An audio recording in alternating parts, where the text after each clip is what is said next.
I'd like to call to order the regular meeting of the South Burlington School Board on December 17th, 2025.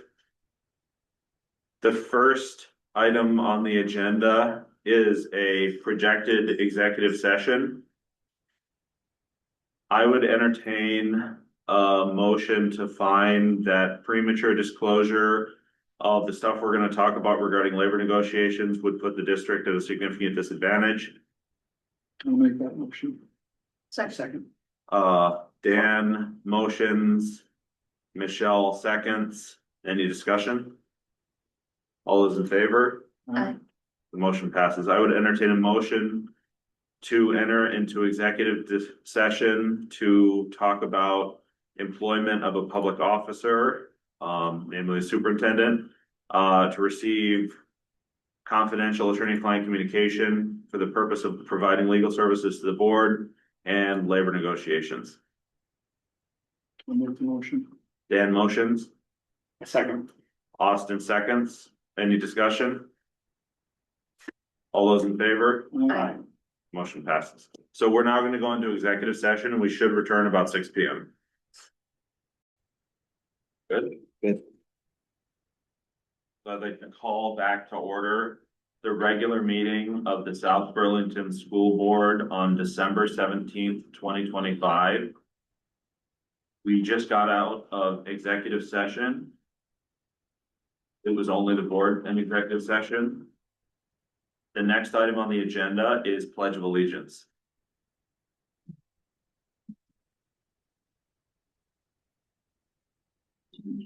To the flag of the United States of America and to the republic for which it stands, one nation, under God, indivisible, with liberty and justice for all.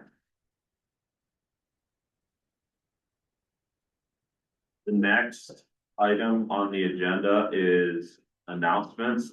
Do we have any announcements? Would now be a good time to say moment and our love park period was extended 10 minutes tonight for student focus on student learning, just so that we can have a student from the high school come up and talk a little bit. Yes. Do we have to approve? Well, I think we'll do that in the review and accept agenda. We'll do it there. Okay. Any other announcements? So I wanted to bring up again something I mentioned in our last meeting, which is that we have enrollment projections, and if any member of the public wants to see them, they should ask for them. And also, we are going to be looking at changing the policy around video surveillance in schools. So if you are interested in how video surveillance works in schools, you should pay attention to upcoming school board meetings because it will be discussed, and that's at the request of the superintendent. Any other announcements? No. Okay. The next item is to review and accept the agenda. So the rest of the agenda is comments from the public. Focus on the student representative report, which I think we'll probably be happy to add 10 minutes to. And then we actually have 4 action items tonight. Appointment of permanent superintendent, monitoring report calendar, board monitoring rubric, and whether we want to approve the best use study proposal from NESDEC. And then we have 2 discussion items. One of them is reviewing policy G8, selection of library materials. That's going to be a first reading. And also, if there's any discussion of the budget. Progress. And then the final item on the agenda is, oh no, sorry, it's not the final item. The next item on the agenda is the superintendent's report, update on 3Q meetings, and also use and prevalence of equitable grading policies. The next item is the consent agenda, and that's it. Any comments about the agenda? All right. Hearing none, we'll move on. The next section is comments from the public. And so, generally speaking, there are 3 opportunities for the public to comment. This only lists 2 because today is not a community forum, but normally the opportunities are right now about any topic, before the board takes action on an action item, but only on the topic being actioned, and if this were a community forum, during a community forum agenda item. The board will not respond to public comments unless this is a specially designated community forum and the comment is on a topic warned on the agenda. This is not a community forum. You'll be given up to 3 minutes. Please do not violate anybody's privacy, and official complaints or grievances cannot be filed during public comment. So do we have any public comment? Public comment, but I have a question about the Would you timing. please come up, point of order, you need to come up and, Sure. It's about the budget, so would you rather me comment now or wait until that agenda item? Well, so you won't be able to comment on it during the discussion item, because it's only a discussion item. So if you want to comment about the budget, you should do it.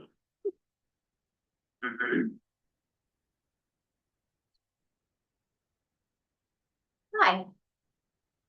I'm just gonna read this, but I'm Sarah Pineda. I'm the district nurse leader for our school district. I want to begin by acknowledging Superintendent Clark and the administrative team. I appreciate the care and difficulty of the budget work underway, and I'm grateful for the opportunity to share a nursing perspective this evening. I want to offer some context about school nursing, not to challenge the intent behind the proposed reductions, but to explain how the nursing model functions and why staffing capacity matters. School nurses are essential infrastructure in our schools. They support student safety, respond to emergencies, and manage chronic and complex health needs so students can remain in school and access learning.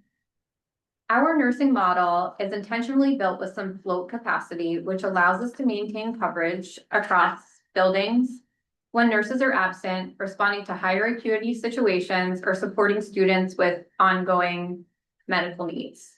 That flexibility is what keeps schools functioning safely day to day.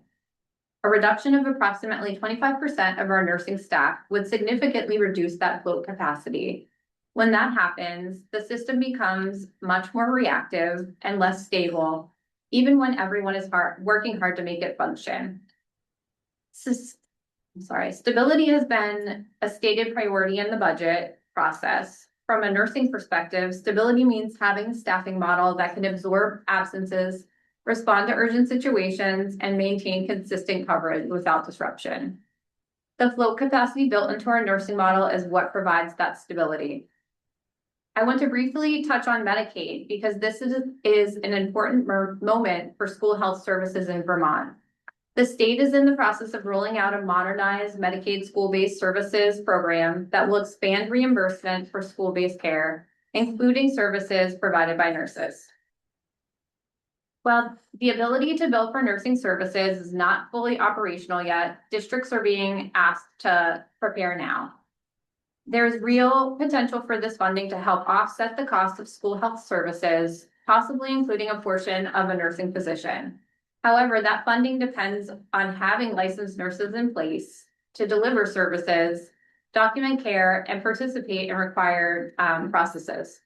In short, we need nurses to access the funding intended to support nursing and ultimately to support our students. I understand the complexity of the decisions before you, and I deeply respect the leadership involved in making them. My hope is simply to highlight that maintaining adequate nursing capacity supports student safety today and positions the district for stability and sustainability moving forward. I would be happy to provide additional information or data or to continue these conversations as the district learns more about what Medicaid reimbursement will look like in practice and in dollars. Thank you for your time and your continued commitment to our students and our schools. I really appreciate you. Do we have other public comment?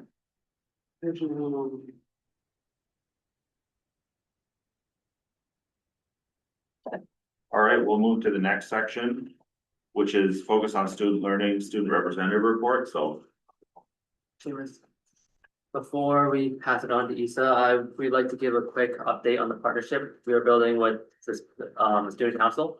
On November 17th, Ally and I attended a student council meeting with 3 goals in mind. First of all, we wanted, student council members to understand our role on the board and what we do every day. And then we also presented a systemized discussion format for high school advisories, which would be an opportunity for students to understand the panorama data and kind of how we use it and how we can use it at the school level. And then we also wanted to receive some feedback on ways we can improve our communication and create a lasting relationship with student council. Meeting went really well, and we're working on this discussion format and have been for the past few weeks. And we will, working on a bunch of things right now, so we'll share some more at the January 7th meeting. Yeah, and now we would like to invite Issa Harrington up to the microphone. Issa is an SB High School junior and has been working hard along with some others to advocate for student representative voting rights on Vermont school boards. Yeah, thank you so much, Ally. So I'm just going to talk a little bit about what I've been doing. And so I've been working on a project with a bunch of students around Vermont, starting over the summer to give students on school boards the right to vote on the school boards and have a binding vote.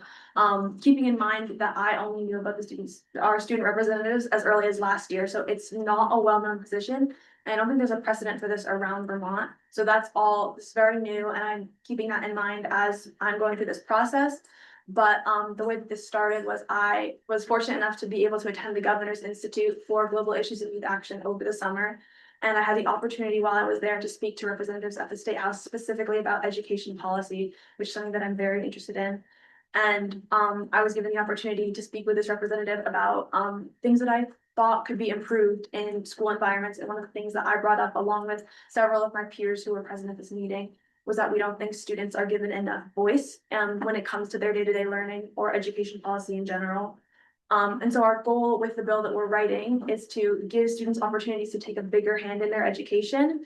And because we are what we are hoping will happen is that students who are able to engage with their education will get more out of it. Sorry, I'm going a little bit off my script, but we believe that these students are the ones who are Could I interrupt you for just a second? Could you go a little more slowly? yeah, sorry. No, that's okay. So we are seeing that students are the ones who are experiencing the consequences of education policy decisions every day. And they're the ones who are most aware of what the student body needs and what are issues, that students are experiencing. And so we're writing the bill with this in mind. And it's a very slow process. It's going through a lot of stages right now. Currently, it's being drafted by Ledge Council up at the State House, which is something that we're very excited about happening. And we're in constant communication with our representative who is sponsoring our bill. But an outline of our bill would cover the following. So all high school students in a district, and we're keeping in mind that redistricting is kind of in the process right now. We know that that's something that's been passed, and we're keeping that in mind. Currently, nothing we can put in our bill is going to be affecting that. And there are going to be changes that are coming in. We are still waiting to hear from Ledge Council about their thoughts on the situation. But currently what our bill is looking like is student representatives would be elected. So applications would go through the school board, and then students would democratically elect a representative, and it would be a continuous model like what we have now. So there would be a senior representative and a junior representative. And our hope for this, that students would be able to engage more with their student representative. Because as a high school student, I was not aware that we had student representatives until late last year. And I think that that's a resource that many students don't know is available to them in terms of getting their voice out there. So I think giving students the option to have a say in who is representing them is an important step to take in making sure that they are comfortable having their voices out there. And so all applications would be reviewed by the school board, which I know is the process now, and then finalists would go to students for voting. And that's something that's hard to enforce across the state. We're aware that student election policies for things like student council differ by school. This is not something that could be strictly enforced, but these are kind of guidelines we're providing along with our bill to give this idea the best chance of working for all students schools across the state. So students with the voting rights would have the same rights to vote and rights to speak as any other member on the board. They would operate as a full board member. And the hope with this is just that this would give students a real tangible way to create change in their community. Because what I'm looking at right now is models where students are able to say what they're thinking, but don't necessarily have any way to enact that into real action. And I think this is a huge issue when it comes to student needs, because while their voices are being heard, if action is not being taken on behalf of their voices, there's no real change made that's benefiting these students. And so we would have continuity, the junior position would be reelected as the new year comes.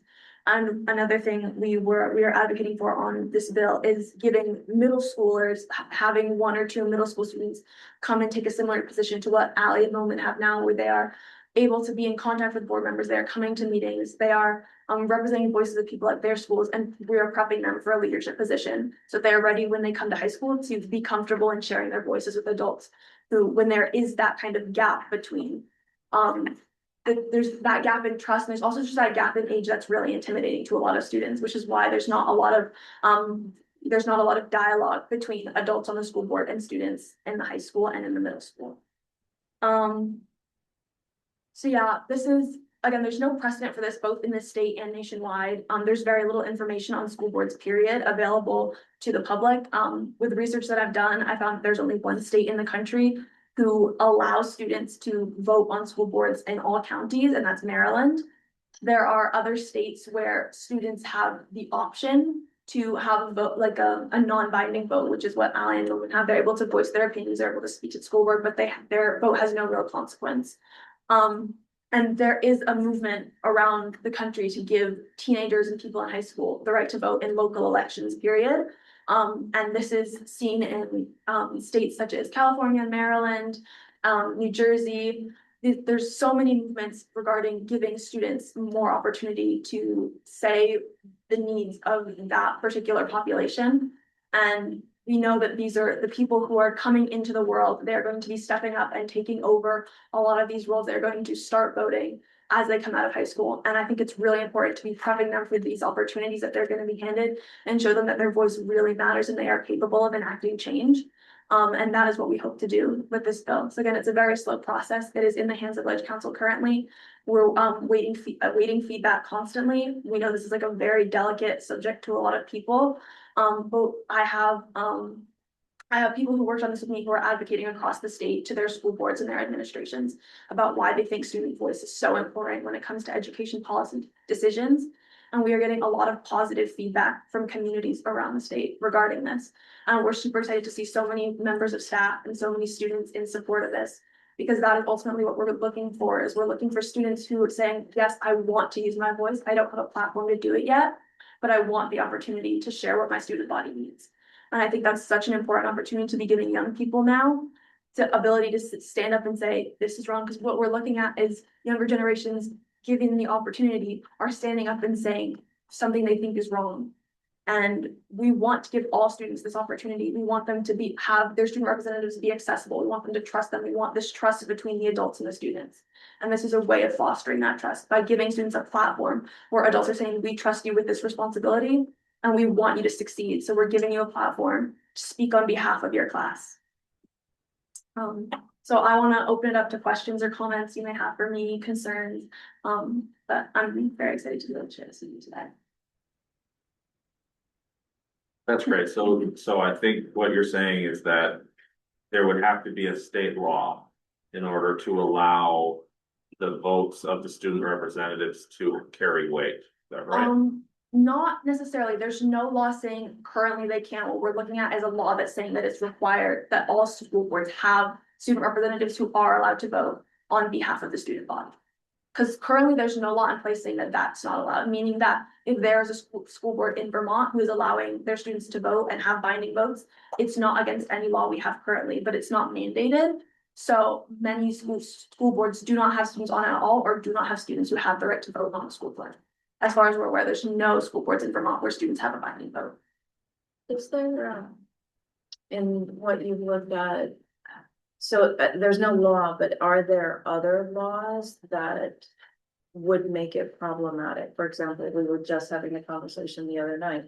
Students under 18 can't sign contracts. So to the extent that we sign agreements to do certain things and take oaths, does that in any way, is this something that has come up in your conversations and that needs to be addressed? So that's as a part of nothing that, but we have not been made aware of any law that would in any way prohibit students from taking action like that on the school board. And again, like, there's very little data that we have access to that is around students on school boards in general or school boards around the state. We've not been made aware of any legislation by our representative contact or by Ledge Council that there's anything that would prevent students from doing this at this time. And in Maryland, are they binding votes? Yes. And so what it is in Maryland, and again, there's very little data, but from what I've seen, school boards have the option to give students binding vote, meaning that it's not required, but it's the only state where it is allowed to the extent that, like, if a school board chooses to have students on the school board, they have the opportunity to have a binding vote. And I think what is required is that students have a non-binding vote. And again, there's not a lot of, I've read several articles, there's nothing that goes into specific detail about if there's any specific issues these students are voting on, but that from what I have read, it is that they have a binding vote in at least one county in Maryland. There is one county where students have a binding vote and have had a binding vote for several years at this point, and many other counties around the state where students are given a non-binding vote or are given a binding vote on certain issues.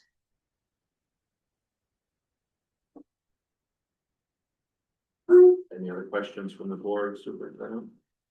Well said, well spoken, and good luck on your quest. Thank you. I was just curious about how you mentioned that this kind of came about at this summer you were at. Yes. And so was that, what was the name of it It again? was the Governor's Institute for Global Issues and Action. And so did you kind of come up with your own ideas about what you wanted to get behind and? That's a really good question. So we were given the opportunity to kind of choose a class, which would be like our focus. And so I was in an education policy class. That was kind of the class that I selected to focus on. As a student, education policy is really important to me because I want to be sure that my voice is being heard by those in power so that students are getting the support they need. And so when we were given the opportunity to go to the State House, I was in the education committee room. And me and several of my peers were in this room with our representative, and we were given the opportunity to kind of talk about what are issues we're seeing in school districts, what are concerns we have, what are things we think could be improved. And something that kept coming up again and again across issues was that student voices aren't necessarily being listened to across issues, or if they are being heard, no action is being taken on behalf of these issues. And this is just like, as students, something that we think is concerning. And so we were really excited when our representative who was in the room with us said that she would be interested in sponsoring a bill regarding what we talked about. And so in class, when we went back to the Institute, our teacher and one of our peer leaders, who is the head of a nonprofit here in Vermont, and her whole goal of her nonprofit is to get students in the room where these decisions are being made around education policy. So she was a huge asset to us. I spoke at an event she held in September regarding education policy. And so I led a panel, I spoke about this and then I led a panel there. So like her goal is just to get students in the room where these conversations are being had and giving them a voice and giving them an audience that's willing to listen and is willing to take action to create the change that students are looking for if students aren't given the ability to create that change for themselves. And so her long-term goal is what I'm doing is to give students the right to create that change on their own. Thank you very much for your So much. comments. Back to you, Ally. Thank you. That was all we got. Yes, listen, that you said something that's super important to us as well as a lot of students in the state. So if you can keep in mind while they keep talking about it at the legislative. Thank you. The next item on the agenda is an action item, appointment of permanent superintendent. And so I have a few words to say about that. So we just finished a highly competitive national superintendent search. The competition was fierce. We had 3 out-of-state candidates and our current interim superintendent, Joe Clark. Each of the applicants who we interviewed had years of experience as a superintendent and a principal and a classroom teacher. So, there were also people that we didn't interview, but the people that we did interview had all of those experiences. They came from out of state with excellent recommendations. And in the opinion of the hiring committee and also of this board in executive session, our current superintendent, Dr. Joe Clark, came out on top. I want to say just two things about him from my personal perspective. I think that Dr. Joe is humble, and I think he's action oriented. And I think that those two things don't come in the same package very often. And so I think that's a very special combination. And I also want to say, just from my perspective and from what I've heard, he has earned the respect of children. And that is, I think, a very important sign. Do any other board members have comments? Welcome, Joe. Well, thank you. Is Jen on? She's gone. I think, She'll be back. Yeah, so Yeah. yes, absolutely. Just do. One of the things we saw in the community survey for the permanent superintendent was that the community really valued someone who is student-centered. Kind of echoing what Seamus just said, the student body does really respect you, Dr. Clark, and you have reached out to me in Moment multiple times since you had the interim position, wanting to get students involved in committees, coming and talking to students. So I really appreciate that about you, and I'm excited for you to be here in the future. Just to piggyback off of that, I have had different friends tell me that their child has received a letter in the mail from Dr. Clark about winning a soccer tournament or being in the play, or just the student focus, I think, really hits home with a lot of people in this community. And I think Dr. Joe's got that dialed in.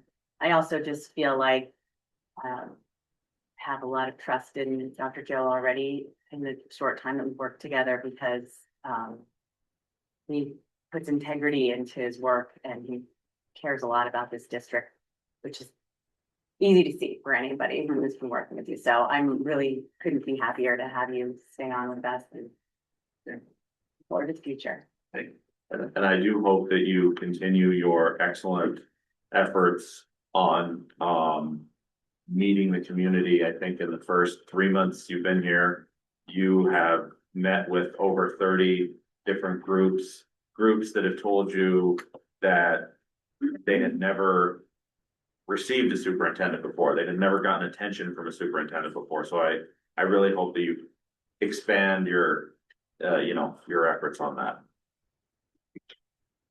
Any other comments from the board? I wish Jen was here. I know that Jen also had some Yeah. specific comments. I told her to let me know when she gets back. So, yeah.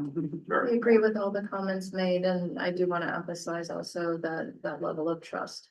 To have somebody in this very important role who demonstrates that level of trust through just straight up, what I'm telling you, it might not be the greatest, but this is where we're at, and I am committed to the actions to improve. So I really appreciate that in particular. Thanks. All right, well, I would entertain a motion to appoint Dr. Joe Clark as the superintendent of the South Burlington School District and authorize the board chair to sign an agreement to that effect. I move to appoint Dr. Joe and to authorize you to sign with me. So Laura moves, Michelle seconds. Any discussion? This is now a time where the community is allowed to offer public comment.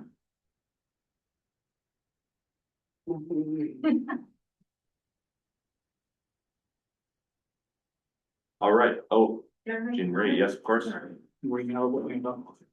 Great.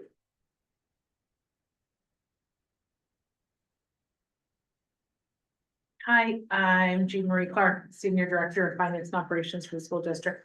I just wanted to say two things. I think that one of the things that Joe's done really well has been an excellent communicator within the district and outside of the district. I think that that's really been needed. I've seen a lot of bridges, the beginnings of bridges being built, and I really appreciate that as an employee. And I think that I've seen that appreciation in the district and with parents and families. So thank you for that. I also just want to thank the board for taking the time to go through this search. Because I know it takes a lot of time and effort, and I feel bad for anybody that was up against Joe because it's hard to beat the interim guy that we've already got to know. But we did appreciate getting to meet those candidates. And I did want to say that I, as a person who's worked in an organization where the leader has changed over a dozen times, it's really, really tough as an employee in that organization to deal with the change of leadership over and over again. So I've valued my time working with Joe and the work that he's done. So I thank you for helping that continued leadership and not forcing another change on the employee community here. So thanks. Congratulations, Joe. And would you recognize Lon? Elizabeth. Hi, thank you, Seamus. I just wanted to echo Jean Marie's comments that Dr. Clark has been very proactive in working with the city manager, Jesse Baker, and communicating proactively with city council as well. So I feel great about the decision that the board's made, and I welcome Dr. Clark to the community and look forward to working with him in a council capacity. Welcome, Joe.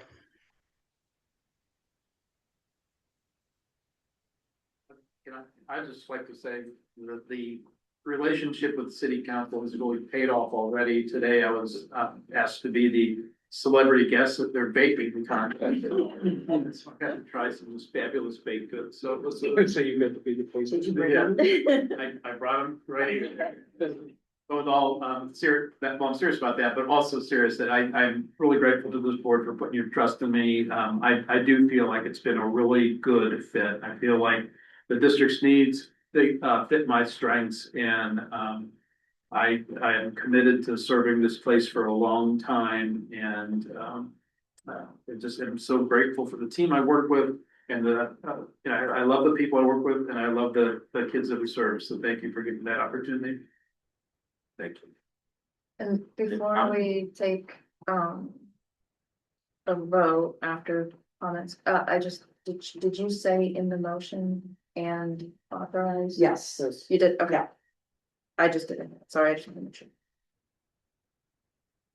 Great, then Ally and Moment, you have any other comments on? Okay, sure, great. I was just really surprised by how many people knew you in school. You're walking around. Yeah, right, Roman, I think you said Yeah, more people said hi to Joe than to exactly. you. More people said hi to you than they did to me when they were walking. I'm in here on snow days. I was surprised I didn't get a single question because I've been hearing them back and forth. Can you tell Dr. Joe to give us a snow day already? Yeah, I want to. All right, well, all those in favor, say aye. Aye. Believe the vote is unanimous. Great, so congratulations. Thank you, thank you.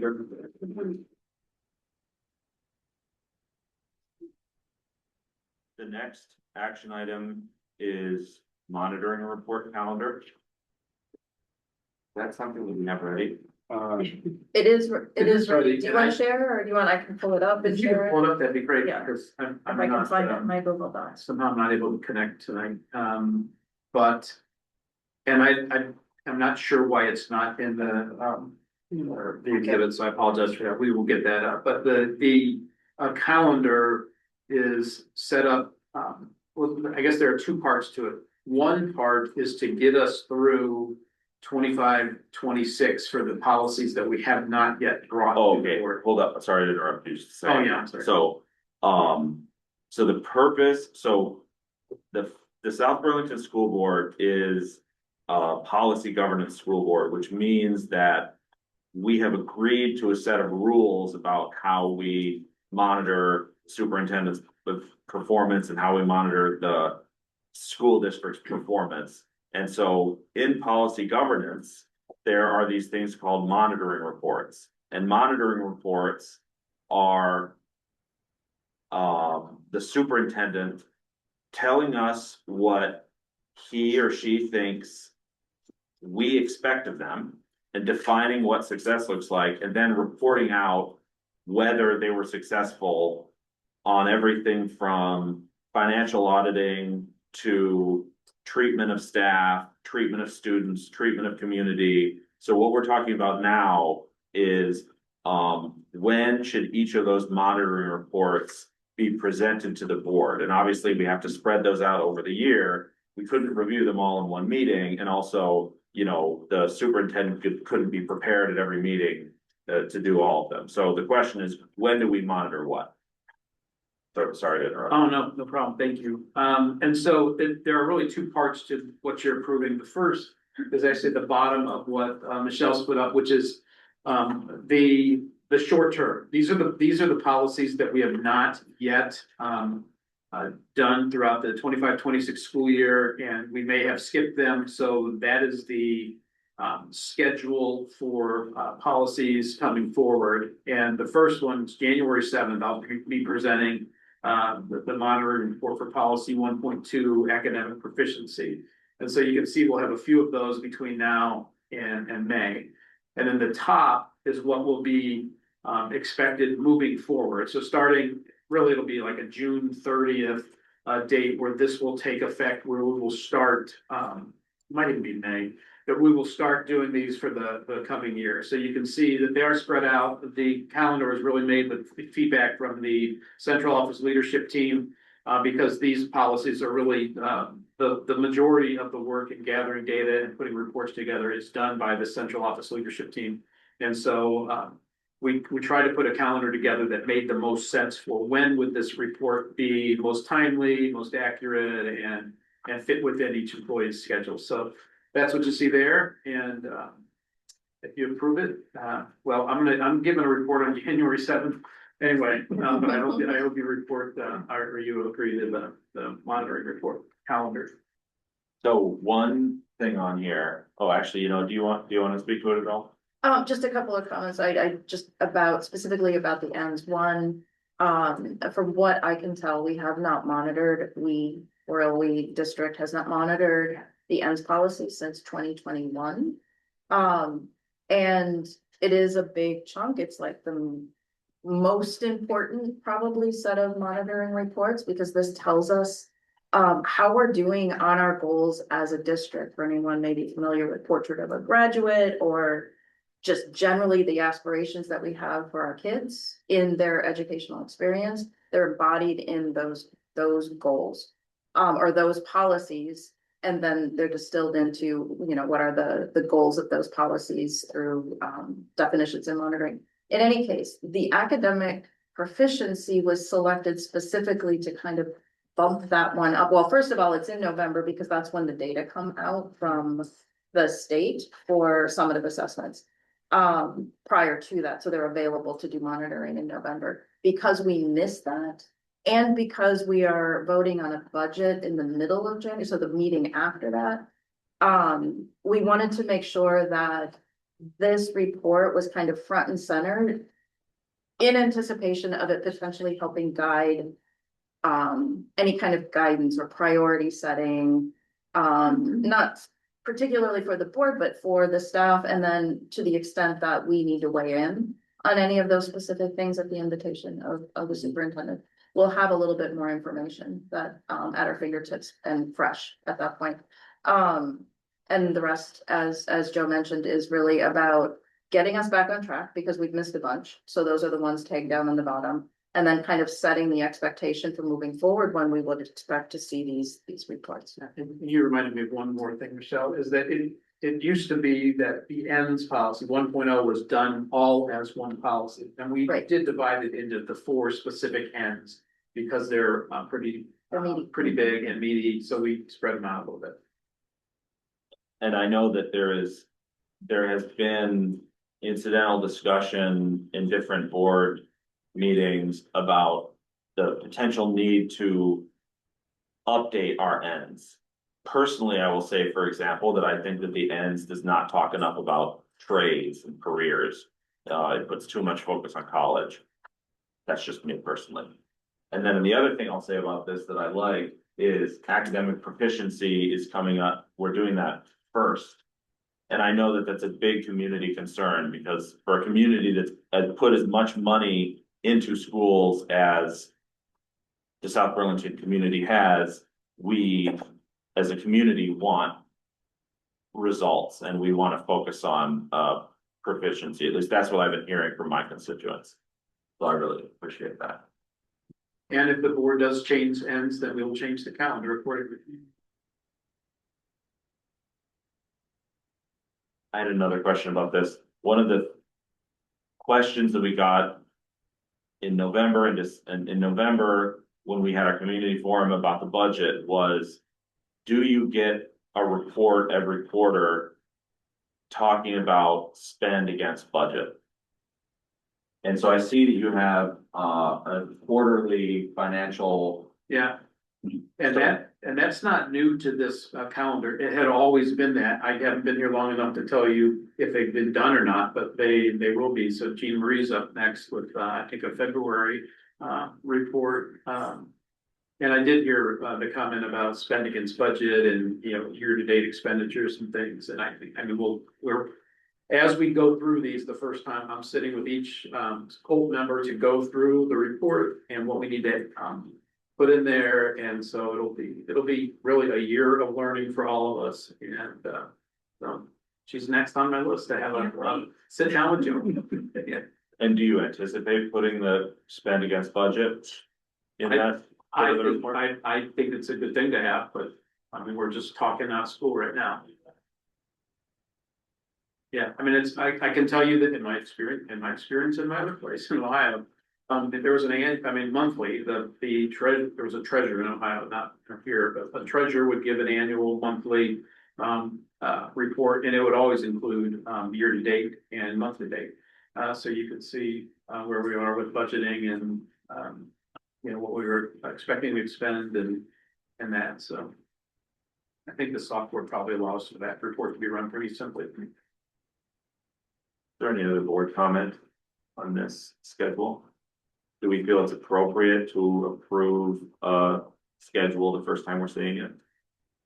I guess my main thinking is, I really appreciate hearing you say that, you know, the central office had input into when is the most appropriate time for them to tell us these things in terms of getting the information that they need. But I wouldn't pretend to have any clue what a good time to monitor these different reports would be. So I guess I don't have much of an objection to approving it because I believe that the people who needed to put their input into it have, and also that, you know, if something changes, if somehow the information doesn't become available at the right time, that we're not holding people to monitor for us if they don't have all the information, because that it is not the point of what we're trying to do. So, Right, with the flexibility. Yeah. I think that's a good point. Like this is, you know, hopefully a guide that's functional, but if it's not, for any particular reason, we can reschedule. right. Right. Yeah, like I just don't want Like to we've come already to a done. point Yeah. where we're having someone come here and try to give us information they don't have yet, and it defeats the whole purpose of what we're doing. So. Right, then it's just mechanics without substance. Great. Well, I would entertain a motion to approve the monitoring report calendar as presented here. Well, I move to approve the monitoring report. Laura moves, A second. Emily seconds. Any discussion? And this is an action item, so the community is welcome to comment on the monitoring report calendar. No. All right, all those in favor? Aye. The motion passes. The next item on the agenda is board monitoring rubric. Okay, Would you like to introduce that, Michelle? sure, try to Please be, remember that not everybody knows that we're all the things. that were all the things. But just that Do I have to watch my language? No. Sorry, I wasn't clear. I mean, remember that not everybody knows how our board works, and so if you go to explain. Oh, to give a little background, yeah, Yeah. no, that's a great point. Let me share my screen. And I've shared a hard copy with everybody at the table. So what this is, recall when we did equity monitoring, we had a kind of beta draft of this and it was longer. But what is it? Yeah. Yeah, I'm gonna get to that. So typically when monitoring has been done, the board has been presented with a piece of paper that says, something like, is the interpretation reasonable? Yes, no. Is there sufficient evidence? Yes, no. Is the superintendent in compliance? And yes, no, without a lot of, coherence around what exactly that means, right? Part of that meaning, the core of that meaning that guides our decision comes from the superintendent's interpretation, but also from the information that is provided through monitoring that answers the question, how will we know when we are in compliance, right? And that suggests measures and criteria on those measures for, the kind of progress that is reasonable and positive, right? So a lot of what we've seen in the past is a long list of all of the things that we're doing that are, great for our kids and whatever, but we haven't really had much of an opportunity as a board and as a community to see what that looks like as a whole and as a status, so to speak, right? And as a trend. So it's connected to the actual monitoring report in the sense that this is a tool that we call a rubric that allows us to break it down in a little more detail and understand exactly what it is we mean when we're saying in compliance, not in compliance. And in this case, what we're presenting, which is, it's not a completely novel idea, but it is definitely novel for South Burlington, which is to have categories of compliance. And what this does is it takes the focus off and the stress off of the yes, no decision, right? So if you think, well, I don't, some of that doesn't sound right to me, like I wish we were doing better. What can we do to do better? We're not stuck in the position of saying yes or no, right? Where we're overcompensating or undercompensating or under identifying and over identifying. It also sends the message that we know that almost nothing is perfect, right? Or nothing is perfect, and that progress can always be made. And this gives the structure for defining how we're going to do that. And then this part of it is the board's review of what the superintendent reports. And so specifically what we're looking at are 5 levels of compliance. The last time we brought this to you, it had 4. Dr. Clark brought up the very good point that we do need a clearly not compliant, which is something like the monitor report isn't there, it's absent in interpretation. It's the condition that we hope we never have to use, basically, where the superintendent is kind of intentionally not monitoring, right? Because if we don't monitor, what's the point, right? If we don't have substance in the monitoring, there's not much point in doing it.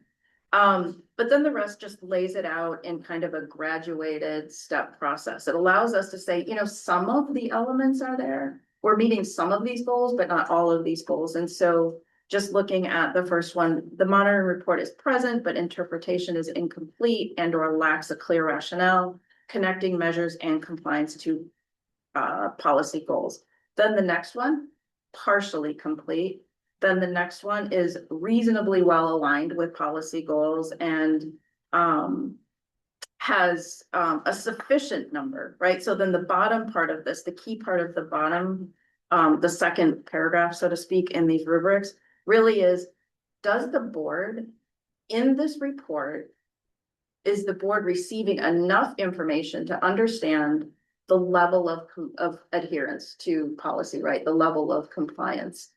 So it's kind of a 2-part thing that you consider in terms of what you check. And then the bottom, the board member rating is just simply, I gave you the piece of paper. So what you can actually do in terms of operationalizing this, right, in our work here is the chair can walk through and say, okay, on the monitoring report, Emily, you know, what you, right, Emily will have made her judgment during the report and any discussion that follows. And then report that in to the chair. Just, I mean, that's the normal process. That's how it's done. It's just that it was a yes, no. Now you'll be saying, beginning compliance, proficient compliance, so on and so forth. There were 4 or 5 of these in the first pass. There are now 2. And it addresses the question that we got stuck on the last time, which is what are we monitoring or are we making a judgment in this evaluation about the report or about the outcomes? And where we landed is we really should be doing both. That is consistent with policy governance, but especially the outcomes, right? That's the whole point, is we're making sure that we're getting the value that our outcomes. Do you So mean ends, like is ends and outcomes the same? outcomes of the policy. Yes, ends. Are we meeting the goals of the policy? So district outcomes is the second, and this is really overall compliance with policy goals. And these are more simple. The policy goals are neither referenced nor addressed. There is an indication of attention to policy goals. However, there is not yet clear progress in achieving them. The policy goals have been partially met and some improvements over the last reporting interval are noted.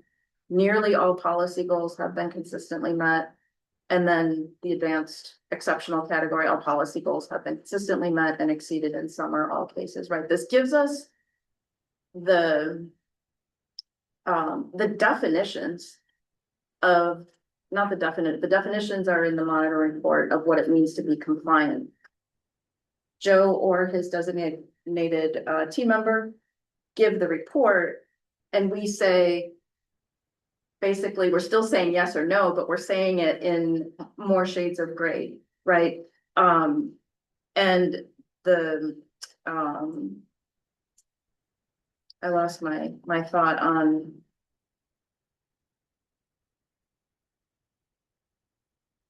No rush. Let me leave it at that as a way of introducing this, and then just add that, in the cases where a compliance plan is included, so in Joe's evaluation of district performance says, okay, we are not meeting expectations right here, right? Like we're not achieving compliance consistent with the criteria, the interpretation and the criteria for success that we've established.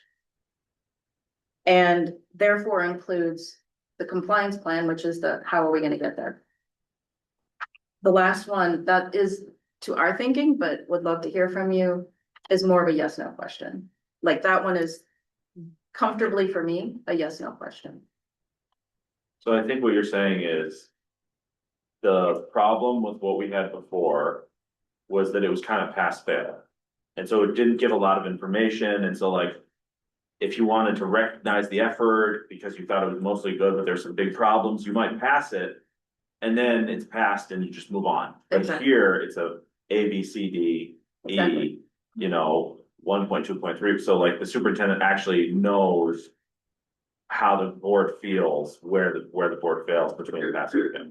Right, and it stresses the like this isn't supposed to be punitive, right? It's supposed to be the board's due diligence in making sure that our policies that we set are being implemented and our goals are being met. And that's the That's the other, whole goal. sorry, yeah, the other thing I think you're saying that the problem with the old one was that it wasn't clear that the board should also check whether this monitoring report even talks about the ends. It's kind of like, because, we obviously want to monitor, say, treatment of community and how well that works. But then we also want to say, like, is what is being monitored, like, did you actually successfully tie that back to the goal, to the ends that we set for you? And I think you're saying that was not adequately covered in the past version of the rubric. It's, ends are separate, right? They're separate policies.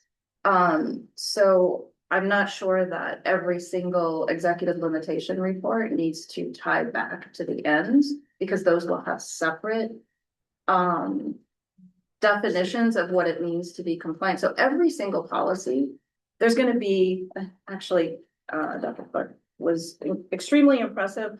I thought I was being diligent and putting together like a nice template for after we did our equity monitoring. And he informed me that he had already used the template that we created. I had just polished it up. I didn't change the substance to create templates for all of the other monitoring reports. But the point being, the monitoring report is specific to the policy, and the outcomes that are defined are specific to the policy. And some of them are very simple. Like we started with one of the hardest ones to do because it had all of that student information and school information, Okay. many indicators, but like a succession monitoring report is gonna be like a no-brainer, right? And so that's why you're not saying, at first I saw this, I was like, wait a minute, outcomes, goals, like I thought policy governance, you weren't supposed to have goals, we're supposed to have ends. You're saying that no, ends, like we had up here, ends are being monitored in the first part of the year. And then those are the 1.0 things, and then later, there's gonna be the 2.0 things which are executive limitations. And so it's like, it sounds like what you're saying is that an executive limitation can have an out or a goal behind it. Yeah, it's the superintendent's goal, so it's the staff. I think, Yeah, well- if I could use Monica's report as an example, the one that she gave, and this is where we had the discussion, she talked about all And that the was stuff. 2.1, That was 2.11. 2.11, Right. so And it's she, an executive limitation, it's Right. not an end. right, and she was talking about, thank you. She gave a great report, but when we came to our discussion about, is the board going to accept this monitoring report? It was about, well, are you approving that I gave you a good report, or that we're making progress in the equity realm? And so what we've done here with this is we've incorporated both. Now you can say, hey, you did a really great job or a really horrible job giving us a report about how you're doing. And by the way, we're also looking at whether you're making a difference. It's not enough to do the work if nothing changes, if we don't get better. So that allows you to look at both of those things. Yeah. And another point of the articulating it in really specific terms like this, which again, we're completely open if this isn't, the language needs more adjustment, would love to hear it. But a benefit of this and a point of this is that it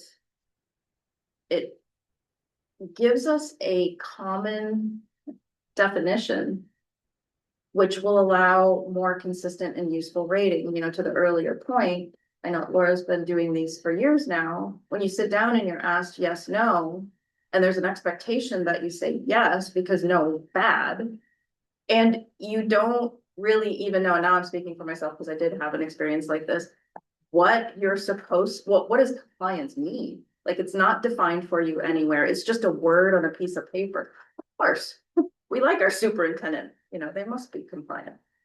This gives better definition, I think. Yeah, I was gonna say, thank you, that this is really great, because I have done several of those reports. This is just a question. I think this is really good. I write a lot of rubrics and Yeah. and generally it goes advanced, it goes the other way. So you go 4, 3, 2, 1, 0. So the first thing you're looking at is where you're striving for the excellence. So most rubrics that we do in school, they start with advanced and they go down. Because the idea is because we're reading left to right, is you want to see, strive for that. Because I'm assuming because you and Michelle, when you're looking at those, you're striving for that. Then you got to read through all of that. That's just I don't know if that makes any difference. Just how I think what it makes sense for the group. I don't have Yeah, any it's preference just on a- order. it's right, it's a copy. generally So it's how we it- do all of our. Yeah, I mean, it would be easy enough to Every once- I don't. flip them around. I don't. Not Right, so you upset. bring up another point that we haven't mentioned, which is generally speaking, the idea would be to at least achieve proficiency, right? That's what we're talking about, the reasonable, the report provides enough information to make a confident decision about how we're doing Yeah. on our goals. it's, you know, reasonably well aligned to policy. It mostly covers, right, like those kinds of things, and it reserves that kind of exceptional category. I'm sure our students could tell us, right, about that. And I'm just wondering if like, even like highlighting, like shading in gray. Yeah, teacher. Oh, yeah, Proficiency, right? That's Yeah, what you're. that's our going bar. for. So you shade it in, so we're like, as a board member, we don't really, so like, okay, we're really shooting for that. That's excellent over here. That's a good visual. This is where we, yeah, it's a visual thing.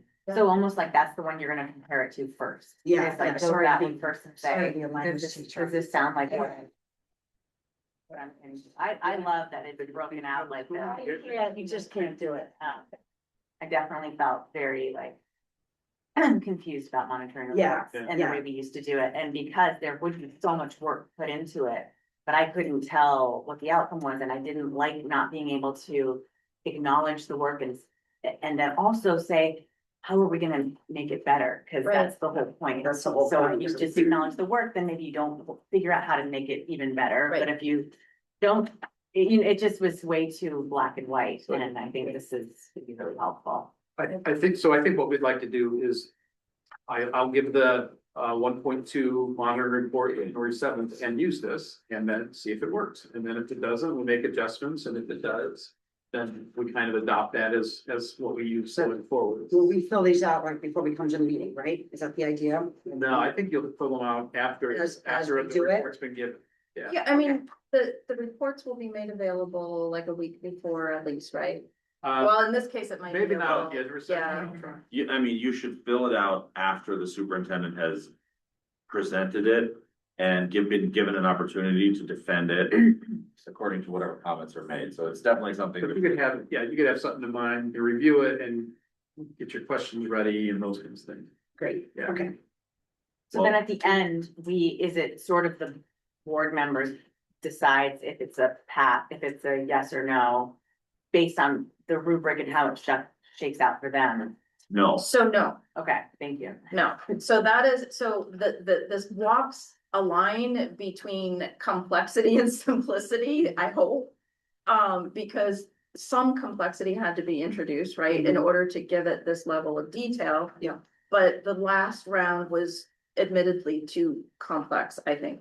What this allows us to do is to sit down with our piece of paper, like a physical piece of paper, and make notes and check the box, right? In the end, I assume the chair, but somebody on the board will have to take that role and indicate each person's, and I did do a spreadsheet just so that we can get that turned into an overall board rating for the record.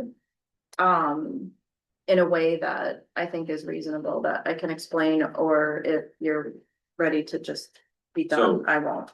so at the end of the policy monitoring, you will check two boxes where you're rating from 0 to 4, and you'll check one box where you're deciding yes or no. So you'll check a total of 3 boxes.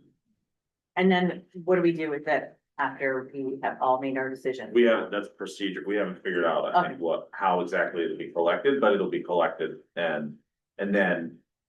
There will be an average, I assume, it's like the average So rating. for I'm going to propose that we use a median. The reason that is because with these multiple categories, it's not a straight up majority vote, right? We could be spread all over the place, and then there was, then you wouldn't be able to tell. If you take the average, what happens is if you get, some activism, some extreme ratings, the average will give that more weight in your final decision, which tends to, in this kind of process, lead to some unfairness, right? It gives the person with the extreme perspective more influence over the final result. So using the median accommodates that. It's how we set cut scores on tests that determine these things, right? You use a median. I would entertain a motion to, One question, can you remind me what that is? I haven't been in It's that the in a while. middle score, right? Middle, So okay. if you take an average and one person says 0, that's gonna bring your average way down. The rest of your people could have said 4, Mhm. but that one person with 0 would pull, like it's almost like it breaks the whole idea of a majority vote to use an average. The median, will put it right in the middle. And it is literally the middle number of all of the numbers entered. This might very well be something for us to figure out later. I don't want to extend this longer than we have to, but couldn't the inverse also be said that if we adopt the median, we are going to be de facto accepting us a rating system that will put the score in the middle? Well, the thing is that, Like you'd have to have 5 people vote extremely high or low for the median to not end up in somewhere in the middle and that the superintendent is compliant. And I think as a board, if we want, I mean, look, we could try it both ways, but I do just want to express, I think if we accept the median, we're doing the inverse, which is we are more or less guaranteeing that we're gonna have a score in the middle every time. so I think that's a valid thing that, I think that maybe Michelle and superintendent and you wanna have a conversation about that. We can have The that. thing is though, that the boards, in a policy governance board, in my limited understanding of that, policy governance is something that we elected into. Right. Right, and so to some extent, we control how it's interpreted. And so like, the part of the purpose of monitoring reports is to provide the evaluation of the superintendent. Because in our policy governance, it says, we will hold the superintendent's performance to be equivalent to the operational performance of the district as shown by the monitoring reports. And so like, what I like about this is that, it gives us a number instead of a pass fail. And that number, we have to interpret it over time. And I think that like in many cases, when there are numbers involved, you have both the average and the median. You can keep both, like you don't lose any information. And then we have to interpret that as to whether we think that that is sufficient performance. Fair point, and certainly something we can develop with and experiment both ways. I just wanted to express that. And it looks That great. might be your one risk. Everything else about this I love. That might be one outcome risk for us to pay attention to. If we are consistently falling down in the exact same median when we're getting votes, that might suggest some, if an exceptional job was done or a very poor job was done, we might always end up with the same middle number, and that doesn't really demonstrate that range. But we don't need to extend this longer. I'll just voice that one thing for us to maybe observe as we go through and do a couple of these. And I think if Jen was here, I don't want to speak for Jen. I don't know if Jen has rejoined us. I'm gonna call for the orders of the day. We're actually behind time now. Yeah, but another item for the action. So I think if Jen was here, she would say, this should go on our website on our scorecard, and it should show, just like we asked the superintendent to show the change in equity over time, we should show our own monitoring report scores, over time. And then I think some of the concerns about the actual number will be lessened, because what you're looking for is, are we getting better or are we getting worse? I completely agree with the point though, and I will make one more point. So imagine you're scoring an essay on a 5-point rubric or a 6-point rubric. And as a person scoring that essay, there are like 5 people scoring that essay, and you're all trained really to rate consistently with the rubric, and there are rules around that. Well, the monitoring report and the language in the rubric are those rules. So to the extent that this is intentionally focused on building a common understanding, it feels more likely that that common understanding will lead us to very consistent voting, right? So if it's very clear that things are out of compliance, that will be apparent now in the actual monitoring report and the presentation. But I think it is a really good point that we have to keep an eye on it, right? If we're always just, if we're a really split board and we're always coming in the middle, maybe we'll have to talk about a better way to resolve that. So I would entertain a motion to adopt this policy monitoring rubric as presented, and ask the superintendent to produce these rubrics for each of the monitoring reports and provide them to us for us filling them out. I move. Laura moves. Second. Austin seconds. Any discussion? And this is an action item So the community is welcome to comment on this action before we take it. No. I would just say with the understanding that we're trying it out and that it's a living document that we are all wanting to amend. With best practices if necessary, yeah. All those in favor? Aye. The motion passes. The next item on the agenda is the best use study proposal from NESDEC. And I would ask if the superintendent would just give another explanation of what this is, what it's for, what it's not. Yeah, it's a reminder that this would be, NESDEC, the New England School Development Council would come in, they're an independent, group we are members of, which gives us a discount on the service. They would, do a study of our facilities to determine if there's a better way for us to use those facilities. This is not meant to be any part of a new construction plan or any of those kinds of things. It's with the spaces that we currently have, are we utilizing the best we can? Or is there a better way for us to assign students or assign different employees or whatever it might be? So they would come in, they would look at enrollment projections, they would look at our facilities, they would look at space, square footage, all those kinds of things, and give us recommendations. They're not binding recommendations, they'd be recommendations for the board to consider moving forward. If this were done, it would take, I think 3 or 4, they talk about in the proposal, I think it's a several month process, so none of the recommendations my expectation is none of the recommendations would be something that we could get in place in time for the 26-27 school year, but I think we could for the following year if the board wanted to accept whatever recommendations NESDEC came up with. So just the cost, it's like $16,000, which is a 20 or 25% discount over the regular cost because we're. And this is something that we've discussed. We discussed this at the community forum in November at Orchard. So is there any board comment on this?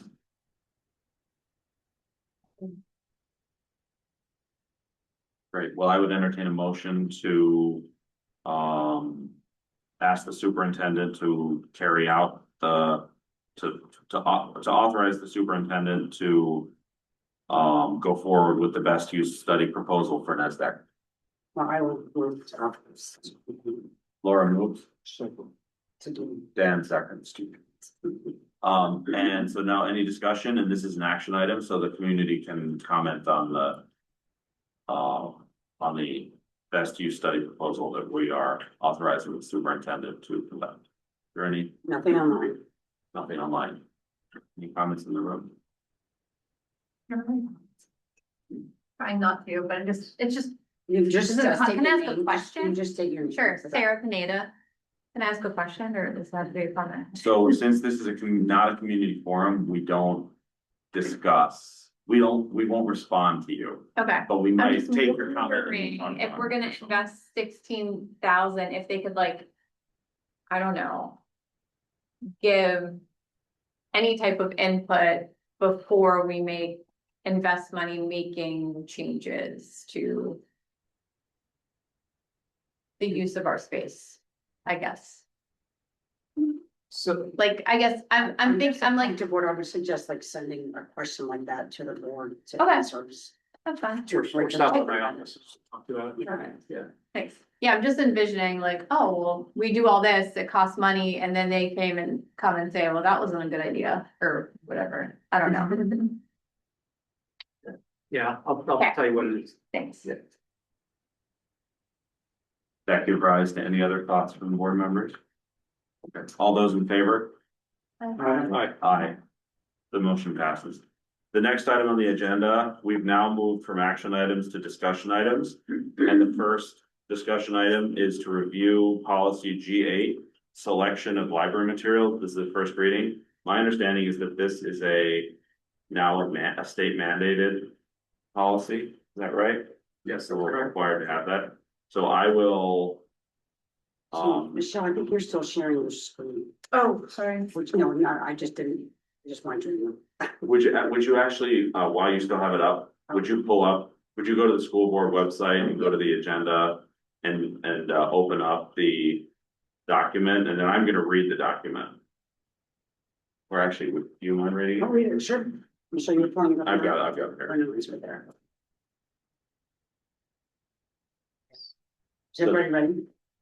I'm bringing up the agenda or one of the. So go to, Selection of library materials. in the December 17th folder. There's a PDF called Policy G8.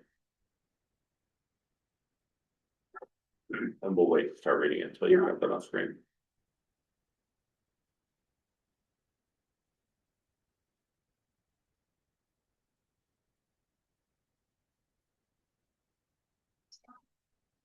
Oh, I'm not to stop and then share, so. Oh, sorry. It's like, we're not seeing what you're doing on the computer. It doesn't seem like you're really sharing it. There we go. See, that was.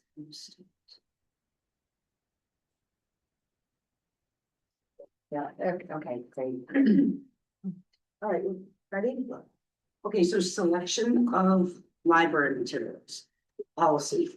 The freedom to read is essential to our democracy. The school library plays an important role in helping students to inquire, to study and evaluate information, and to gain new understandings and knowledge. This policy exists to ensure compliance with 16 VSA 1624, requiring that the South Burlington School District affirm the importance of intellectual freedom, guided by the First Amendment to the U.S. Constitution, the Civil Rights Act of 1964, Vermont laws prohibiting discrimination in places of public accommodation, the American Library Association's Freedom to Read Statement, June 2004, Vermont's Freedom to Read Statement, January 2024, and reflect Vermont's diverse people and history, including diversity of race, ethnicity, sex, gender identity, sexual orientation, disability status, religion, and political beliefs. School librarians shall be responsible for curating and developing collections that provide students with access to a wide array of materials that are relevant to students' research, independent reading interests, and educational needs, as well as ensuring such materials are tailored to the cognitive and emotional levels of the children served by their schools. So definitions. For the purpose of this policy, 1, library materials include all materials considered part of the library collection, including but not limited to print, digital, and media production resources. Library materials may be found in both physical and virtual library spaces. Technology integration refers to the infusion of technology into the curriculum as a tool to enhance learning in a content area or multidisciplinary setting, enabling students to select technology tools to help them obtain information in a timely manner, analyze and synthesize the information, and present it in culturally, linguistically, and age-appropriate ways. Administrative responsibilities. The superintendent or designee will, 1, develop and implement procedures that address the selection of library materials and the provision of access to those materials. The superintendent or designee will develop procedures to address A, selection of materials, B, deselection of materials, prohibiting the removal of school library materials for the following reasons. 1, partisan approval or disapproval.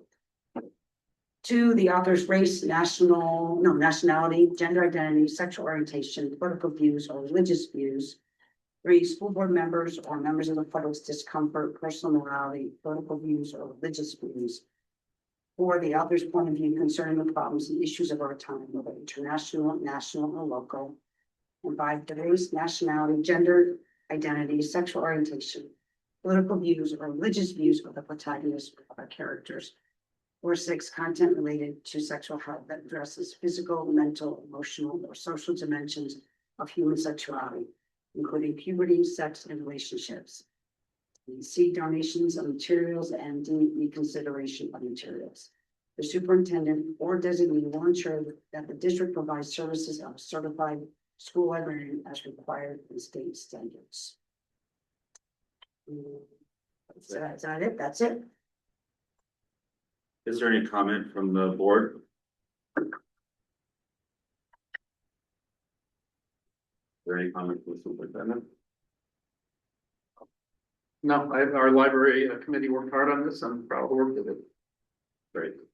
All right, well, this was just a first reading, so we can move on to the next topic if nobody has any other comments. So the next item on the agenda is the 2027 budget. My first question about the 2027 budget is whether we can see it on Jan 7th. If we can see a early version of it on January 7th. Big reveal. Yeah.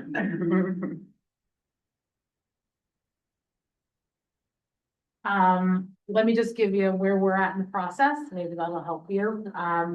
We are a little bit behind, as you know, we were a little bit behind in this process because we're all new to it. But one of the parts of the process was giving funding to each building principal for them to allocate what they want to do with that funding. Those budget proposals from the principals were due back today, so they've just come back today.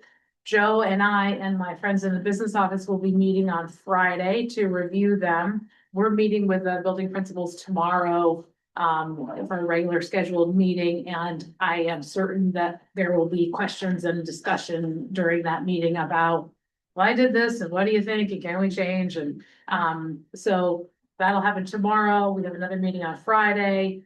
And then we have a meeting with our central office leadership team for them to also review those budgets on Monday. The budgets have gone out to the department managers, so that's like the transportation manager and the IT manager, the IT department and the facilities manager. All those folks have got their budgets. They've been asked to submit them back to us with any changes before close of business on December 23rd. The ladies in the business office are gonna work like dogs after Christmas and over New Year's to pull all of that stuff together for us. We are aiming for the 7th. I like to, forget, like, promise low, deliver, yeah, thank you. So we talked about this a little bit. It's not our lack of transparency. I want the folks to be clear about that. We simply are behind and we're new to this, and I promise you next year will be much better and much more in time. I think that we have to have it out by the 9th, because if we're gonna warn the meeting, it needs to be part of that. So we are shooting for the 7th. Yeah. But I would be lying if I said I can promise you the 7th. I can't, but I can promise the 9th. Yeah, and next year, I mean, we keep talking about next year, everything will be earlier and it'll be cleaner. Like, the trouble with running into it being as late as it is now we're running into the holidays, we're running into end of year things that have to happen, like W-2s that have to be printed and the contracts just back from the unions, like they're still trying to figure out how to organize the new pay structure and do retro pay to employees and how that affects the budget. So there's a lot going on this time of year in the business office, and we've thrown the budget work in there too. So I'm hoping that next year will be like a month early. I don't see why it wouldn't be a lot earlier than we are now, so. So that's not a strategy. We will be earlier next year. Yeah. We are gonna try to have it by the 7th. And if we fail at that, please, our intention is not to be anything but transparent. It's just we want to be accurate instead of quick. Yeah.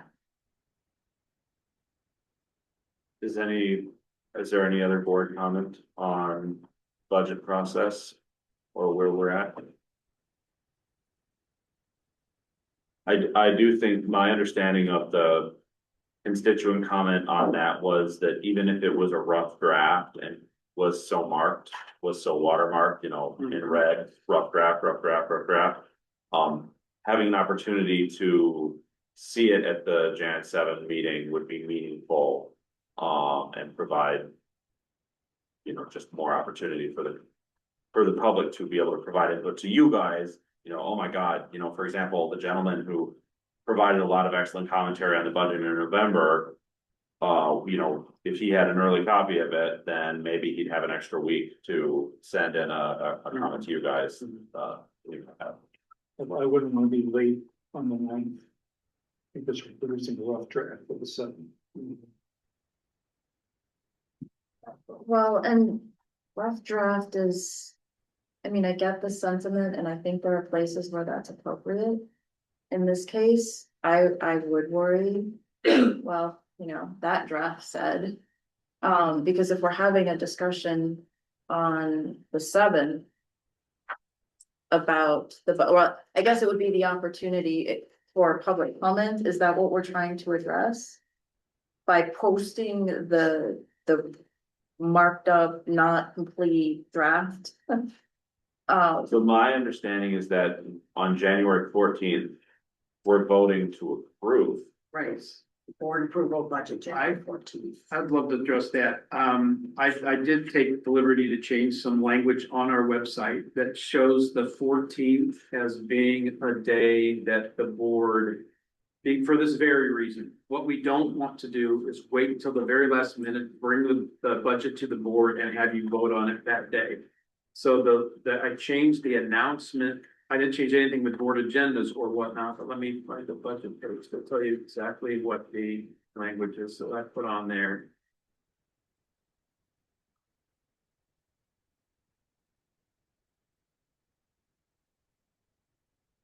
January 14th, board meeting to consider the proposed budget at 6 p.m. So I was hoping that that would give flexibility, that if the board's ready to adopt it the 14th, they would.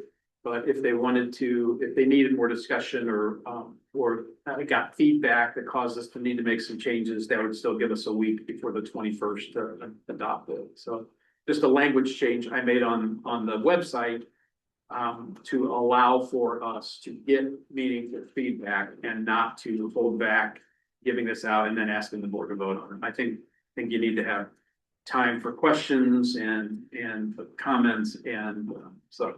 We have a meeting on the 21st? Yeah, so 3 in a row. Yeah. 7/14.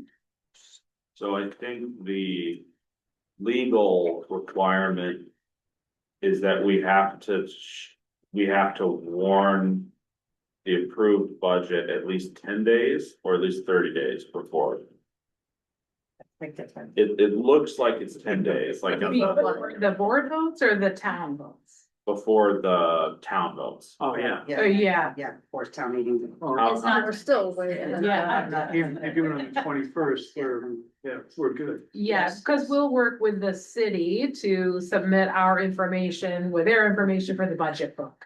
So we need, right, so when you're saying that you've moved back the board, you're suggesting that the board move back its approval vote, we'll still be fine in terms of. Yes. Yes, and I'm not suggesting the board do that. I just given the board flexibility because we know that I heard the community that we want to have some lead time before the meeting where we can discuss it. Right? Right. And we, because we're behind through our own fault, are not able to get it out until the 9th.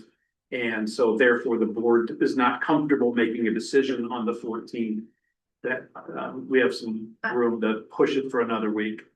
I think that's only fair. Yeah, I think, I don't think, I would agree. even if we were ready on the 14th, I don't think it would be fair to the community to vote on the 14th. I think. so is the board amenable to Yes. accept, basically.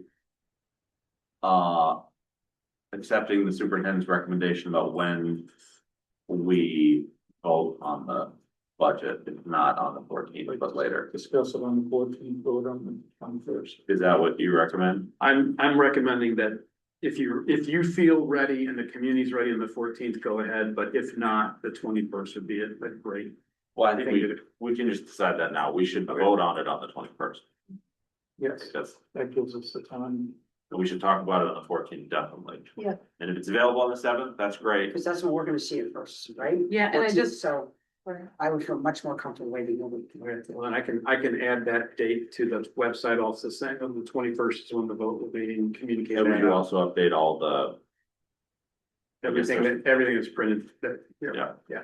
Also, I don't see our meetings listed for the new year Yeah. on the website, which. Oh, they're just in a different spot. Okay, all right. So I was like, wait, Laura knows we have 3 meetings in January. I don't know. We should have much of a calendar. Oh, that's how you know. Yeah, I can show you. yeah, thank you. Yeah. No, but I just want to say that my friends in the business office are, unlike me, they do not operate well in round numbers or rough drafts or like half-heartedness.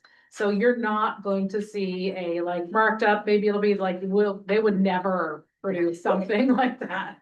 They would rather die than do that. So, and to your point about like, we don't want an incorrect It's confusing, copy. misleading. Yeah. then- So they will work hard to get that to us as quickly as they can in the as exact fashion as they are used to, so.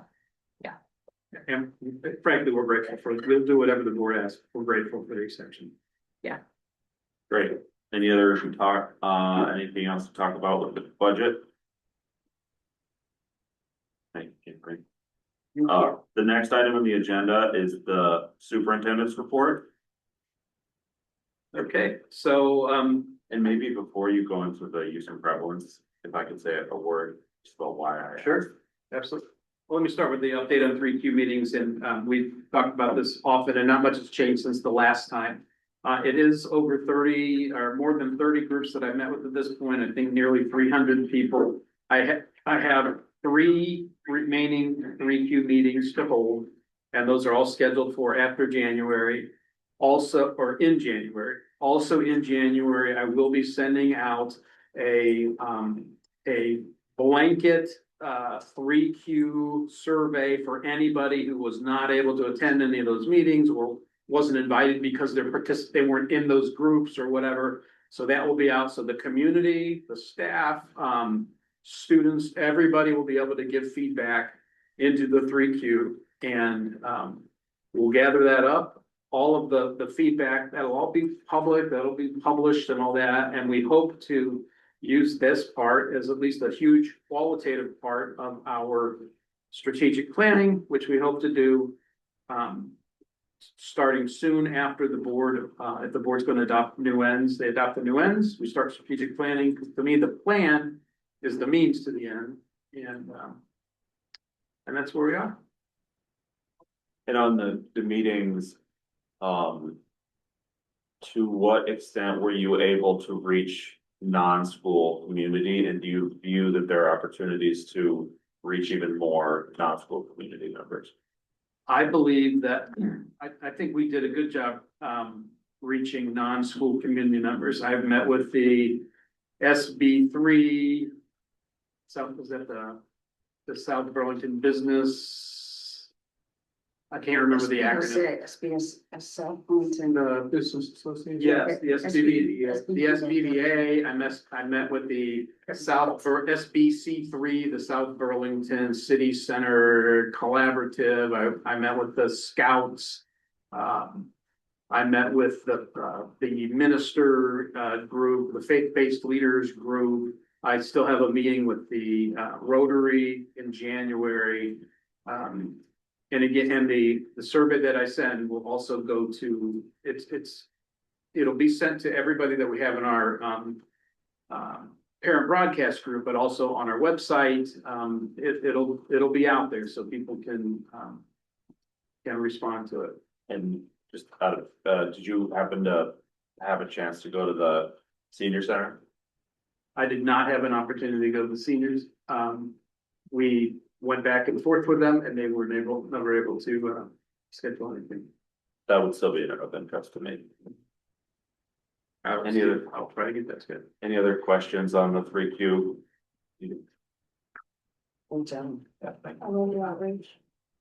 That's fun. So the next item on the agenda in the superintendent report, I just wanted to give a little bit of background. It's kind of a mysterious title, use and prevalence of equitable grading policies. There is a community perception that our schools are struggling, that we're not as good as we used to be.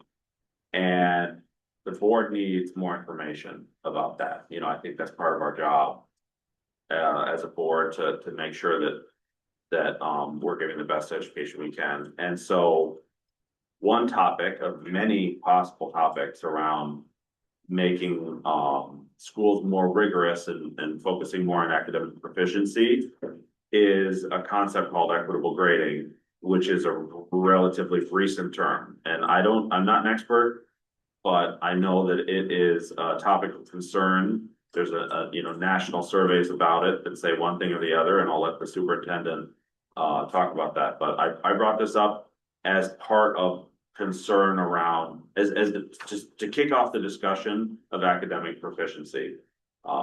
That's up front.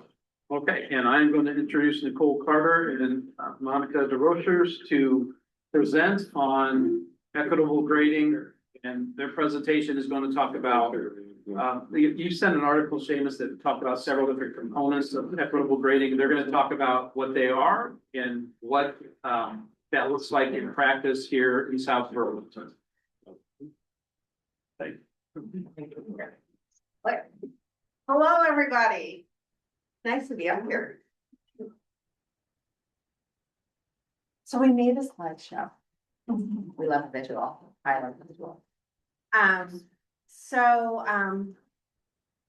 Sure, I'm Nicole Carter. I'm the Director of Curriculum, Executive Director of Curriculum, and I'm supporting special education. I'm Monica, I'm the director of DEI and racism. So Monica and I, who didn't meet until this year, at the beginning of the year, decided to join forces and create a learning and equity team because there's so much overlap in our work. And that's relevant to this because when Joe brought this to us, we met as a team and talked about it. We feel confident this is going to probably raise more questions than answers. So we're going to do our best to let you, to give you some insight. So let's click in without pointing anywhere, Nick. Oh, there we go. Okay. So I thought we would start, and Monica agreed, with what we do, because there's no practice, policy, or program called equitable grading practices in the state of Vermont. Instead, in the state of Vermont, it's called the Vermont Framework for Proficiency-Based Learning. And this started in 2013. So the state of Vermont has been working on this for 15 years. And so what I put in this slide, and we need to make sure you have access to the slides, I'm just realizing, is they have this roadmap right here of the components to proficiency. And the one we're talking about in this presentation is the green one, that's the second from the right, which is grading and reporting. There are links below this, because this is just one slide. This is like the tip of an iceberg. That's probably the size of a continent. And so those links, for those of you who want to geek out, the first one takes you into the state of Vermont's multi-layered explanation of proficiency-based learning. The second one is a YouTube video, which tries to explain it in video. And the third one is states across the country that use competency-based learning, which is the synonym for proficiency-based learning. So one of the two. So we wanted to give you some resources because we're confident this is going to bring up lots of questions. Keep going. So, all right, so like Nicole said, we're really focusing on proficiency-based reporting right now, which is just like a singular component of proficiency-based learning. But it's essentially honoring that each topic has several skills and it's reporting out progress on each of the skills. So rather than saying a student is exceptional in mathematics, it's saying the student is exceptional in these particular standards in mathematics and is struggling in these particular standards in mathematics. So it's a little bit more detailed explanation. In terms of assessments, we have two types. So we have formative assessments. These are ongoing. These are really like check-ins, right? Exit tickets, entrance tickets, homework, group work, right? Informal assessments that make up no more than 20% of the grade and is really meant for teachers to adjust instruction in the moment. And then we have summative assessments. So these are kind of the more traditional, right? End of unit, summative exams, final papers, final presentations. And those are just the final evaluation of what a student knows. for those of you, and I don't think there are many of you who are as old as I am, there was only summative, right? So if you, up until 2010, and for me it was a lot before that, there was only summative. It was like you took a class and then you took a big test.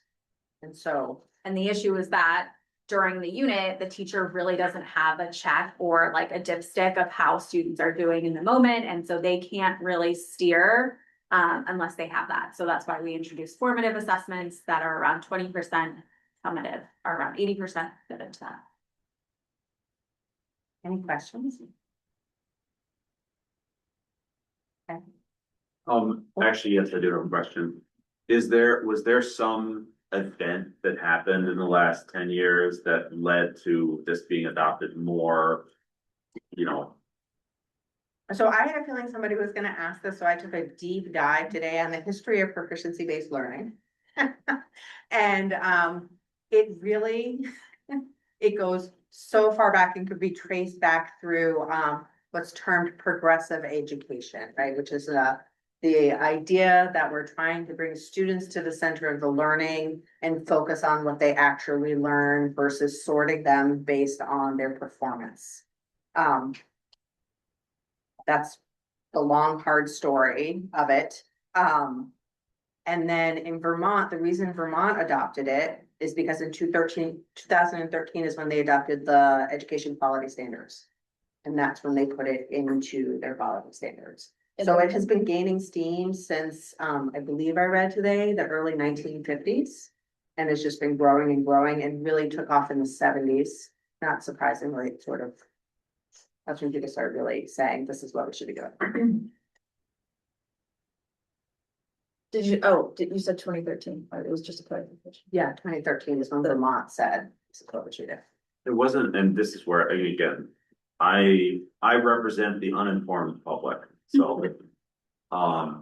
Wasn't there something in the Obama administration in 2015 that returned a lot of control to the states to set their own proficiency standards?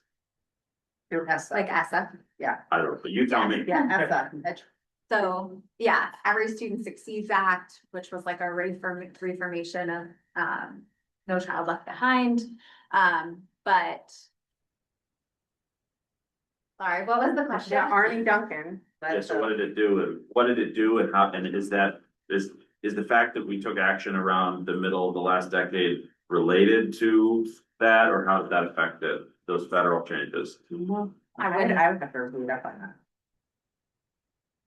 Yeah, I would need to think about it more. More Welcome to the AOE. This is all on the AOE's website. Thousands of pages. It's thousands of pages. I So thought about it's- giving you a presentation on proficiency-based learning, and Yeah. then I was like, it would be like a week-long course. It is, there's so much information on AOE.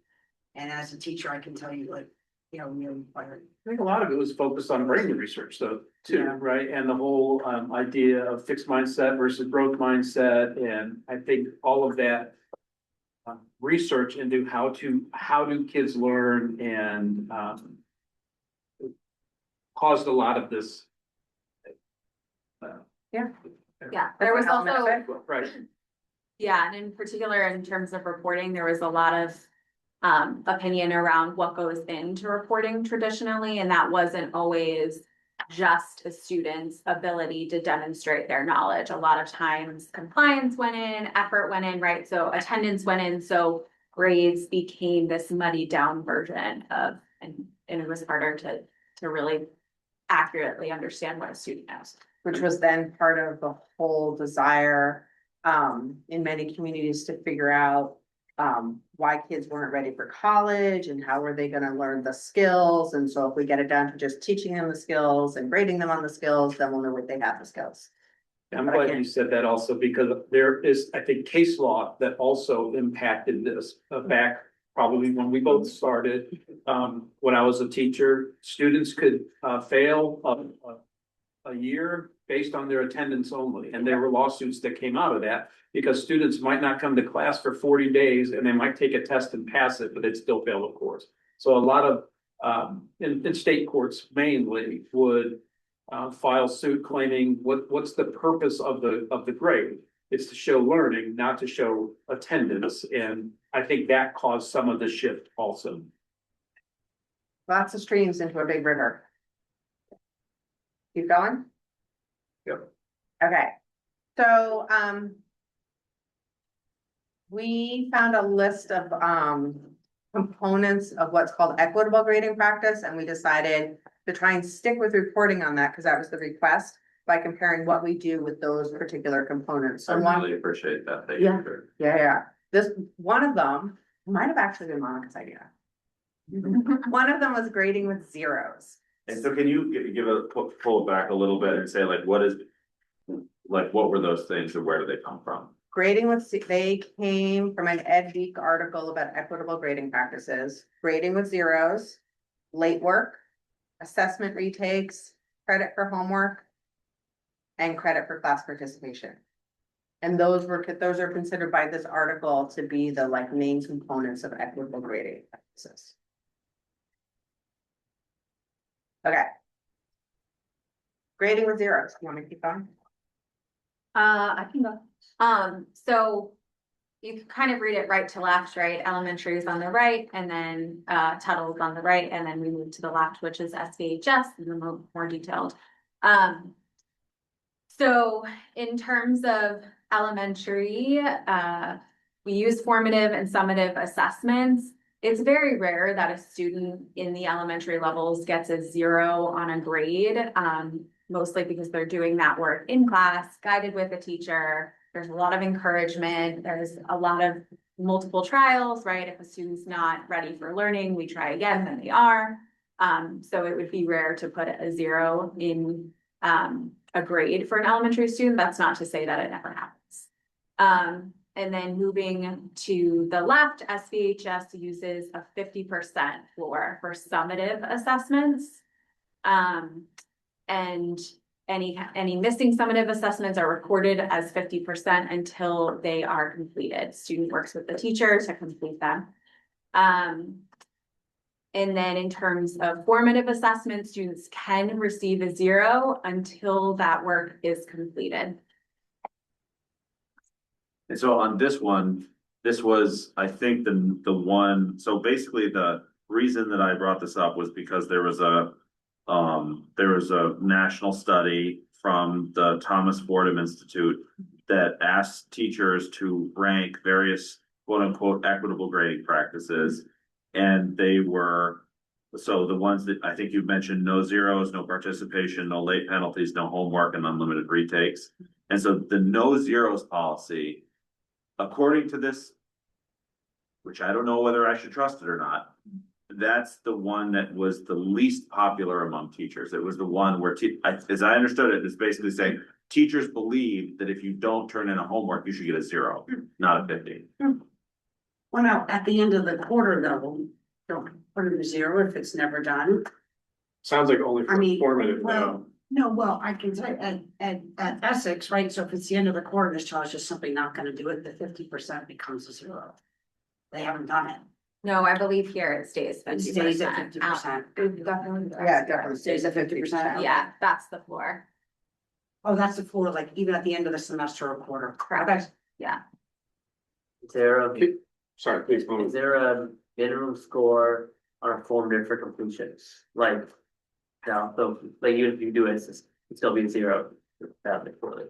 That's my understanding. So are you using a hybrid in the high school, are you using Carnegie units, or are you using 4, 3, 2, 1, or what are you, or ABCD, what are you doing in those? You wanna? What are you doing, Ellen?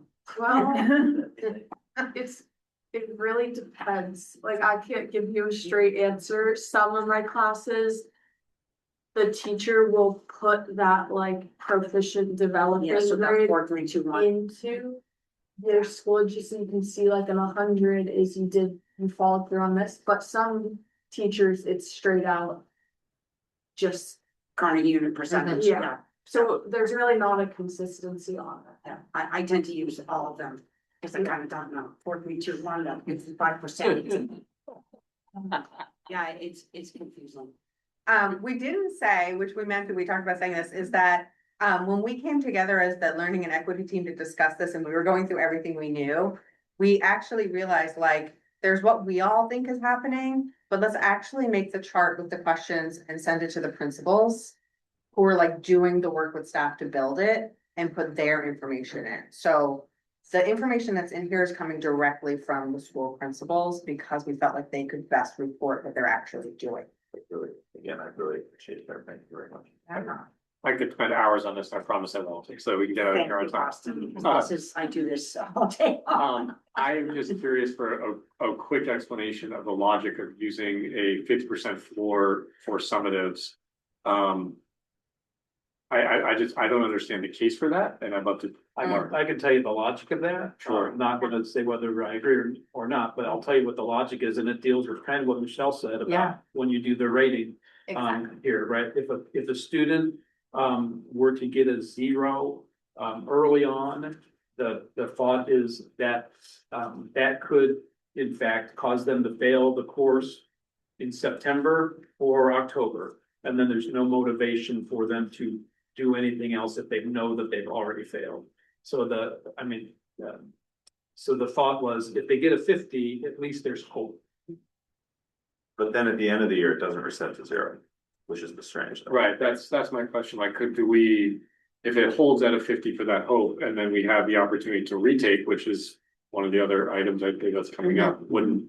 Well, the other thing is also, since it's at 80%, like a 50 is really gonna bring your grade. It's still gonna, it's gonna bring your grade to barely passing. So if you're motivated and really wanna do better, like you're still alive. Right, a 0 with an 80%. A zero, there's no coming back. But a 50, you have a fighting chance. And as Laura's showing, and Ally and Woman, I really appreciate it, is, so Vermont loves local control, as you all know. So there's this proficiency grade learning, requirement. But every school district sort of does it different. So I just want to name that, like, some school districts do an extinguishing 0, where like the 0 fades over time. Some people don't ever put a 0. I mean, like, there's like all these different ways it's done. Neither of us were here. I don't know if you were, I don't think we were, when this particular, I can't speak to how they got to 50%. What I can speak to is that it wasn't a decision made by one person. It would have been a collective decision made at the high school about what made the most sense after doing a deep dive into the research of what are all the options. And we don't have that. I Yeah, put in 50%, but we're not, we can't put in the 0. Yeah. this was my perspective. There's also a hyperlink, that I can't press on from here, but when you get the slides, that actually shows you the grading reporting matrix for the high school, which might be helpful. Okay, late work. So you'll notice on the right, the middle school and the elementary schools is teacher dependent. Right, so some teachers accept late work, some don't. On the left, you'll see the high school has articulated that students must complete their reassessments and late summative work within 2 weeks. Or within a timeline specified by the teacher. So it's either 2 weeks or what your teacher says it's gonna be. There's also that addition that you have to show formative work before you take the summative, right? So you have to like do the work before you show what you know. And that they have taken in, this is what Monica was talking about, behavioral penalties out, right? The grade reflects performance relative to learning, what's actually been taught versus like how you responded or reacted. Which again, for those of you who are old like me, that wasn't the case, right? If you didn't participate, that could impact your grade, even if you understood the quadratic equation.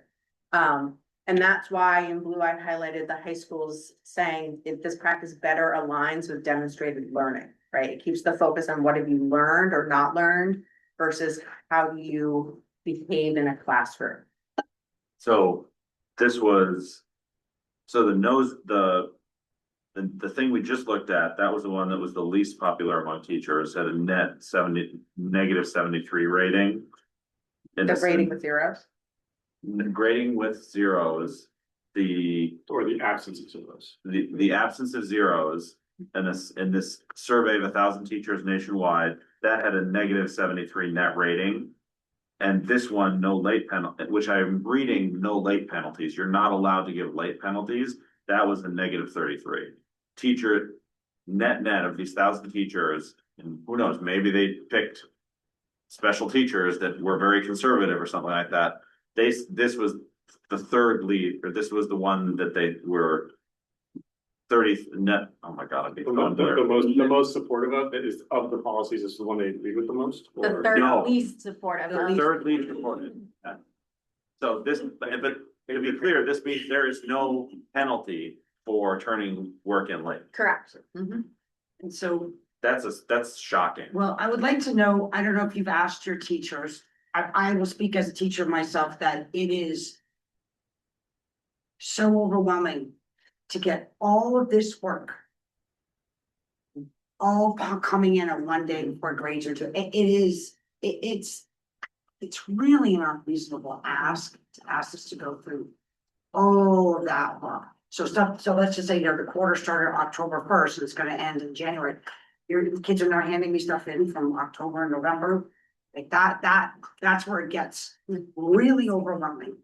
Like, just like you can't, I'm like, I And can't. some school districts have corrected for that. Yeah, But they're complicated formulas for how they correct for it. So, yes. And I would just say, again, if not arguing for or against, the overwhelming philosophy to keep in mind with proficiency-based grading is the question, what does a grade represent? If a grade represents learning, instead of time, then it makes sense not to give penalties for late work, because late doesn't tell me whether you know the content. It tells me whether you. Right, did it in time. but in terms of being prepared for life, like in my company, if you don't turn in something on time, you didn't turn it in. That's the question, is timeliness or adhering to a schedule a proficiency that the school is Right. measuring? It's like, does this align with our ends policy? Right, like ideally, you have a culture in which the expectation is that you make the time for the learning to happen there. The allowance is for when that can't happen, but eventually you run out of time. I will say one thing, and this is, like showing my own bias. One of the very brilliant gentlemen that I work with, and we would get research. It was sponsored research programs, so we had deadlines, we had contracts, and those papers were coming in, most of them came in on time, on schedule, on contract, but there were always like, I need a little extra time, I need a little extra, and he said, they're never better for the extra time, right? Like those are the least quality reports that come in, and these are adults, right? That you would have expected that, they have these contractual obligations and there's money tied to it and all, so. I do wonder, the time runs out. I had a child with extra time. Eventually, time runs out. So it's interesting that you say that, and this is just one of those like happened at the same time. I was reading The Atlantic 2 nights ago, and they have a whole article about accommodations in college. And it's a fascinating article. 38% of all undergraduate students at Stanford University have accommodations, most of which are Extra time. extra time. Is it 20% at Harvard, those that 20% want at Brown. So it's all out there swirling, like, right? The colleges are trying to deal with it. We're trying to deal with it. So it's interesting. Yeah, on a supplement, that's a different story. Yeah. I will say I'd very love to hear from you quickly, guys if you're willing to share. I agree with what you guys have said completely. I think there does need to be a standard for. You can't just keep putting it off. I'll say I don't feel like this is exploited by high schoolers overall. Obviously, I think me and Moman represent a specific type of student within the high school, but from what I've seen, there's minimal students who are like, I'm just gonna keep putting it off because I know I can. Mostly it's, I'm sick for 2 weeks and I can't get it done. Can you please give me a little bit of help with it? Or I have something going on at home with my family, give me a little more time. So it sounds like, right, you were saying, like, not, at least as far as you guys are saying, not a lot of abuse of these, maybe a genuine usage of them as needed based on your experience. And no, is there any resentment in the student body or like opinions about these as being, if the goal here is equitable grading, I'm wondering, is there a perception that it's the other way, like, oh boy, like these students get more than other students for maybe a very good schedule, no resentment? I also I don't know how strictly some of these are held, how strictly they're held across the school, just because I feel like I've had experience with the teachers that's been like, oh, I found my bag from 3 weeks ago, I forgot to turn it in, can you take it? And I'm like, we're kind of past that by now. And that window's closed. or like. You know, like, and it makes sense as a student, you could be like, okay, yeah, you know, I kind of wasn't expecting to get it turned in anyways, it was just to see. So, I feel like it's kind of like, even when I like find something that I forgot to turn in, my first thought is, okay, yeah, probably not, if it's super late.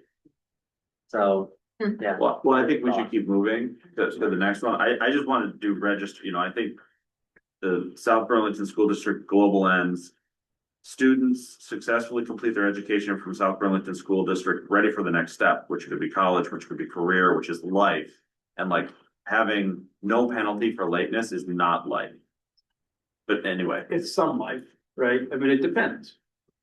It depends on your profession, it depends on how, people you work with. I agree, there are absolutely some businesses you cannot ever be, late.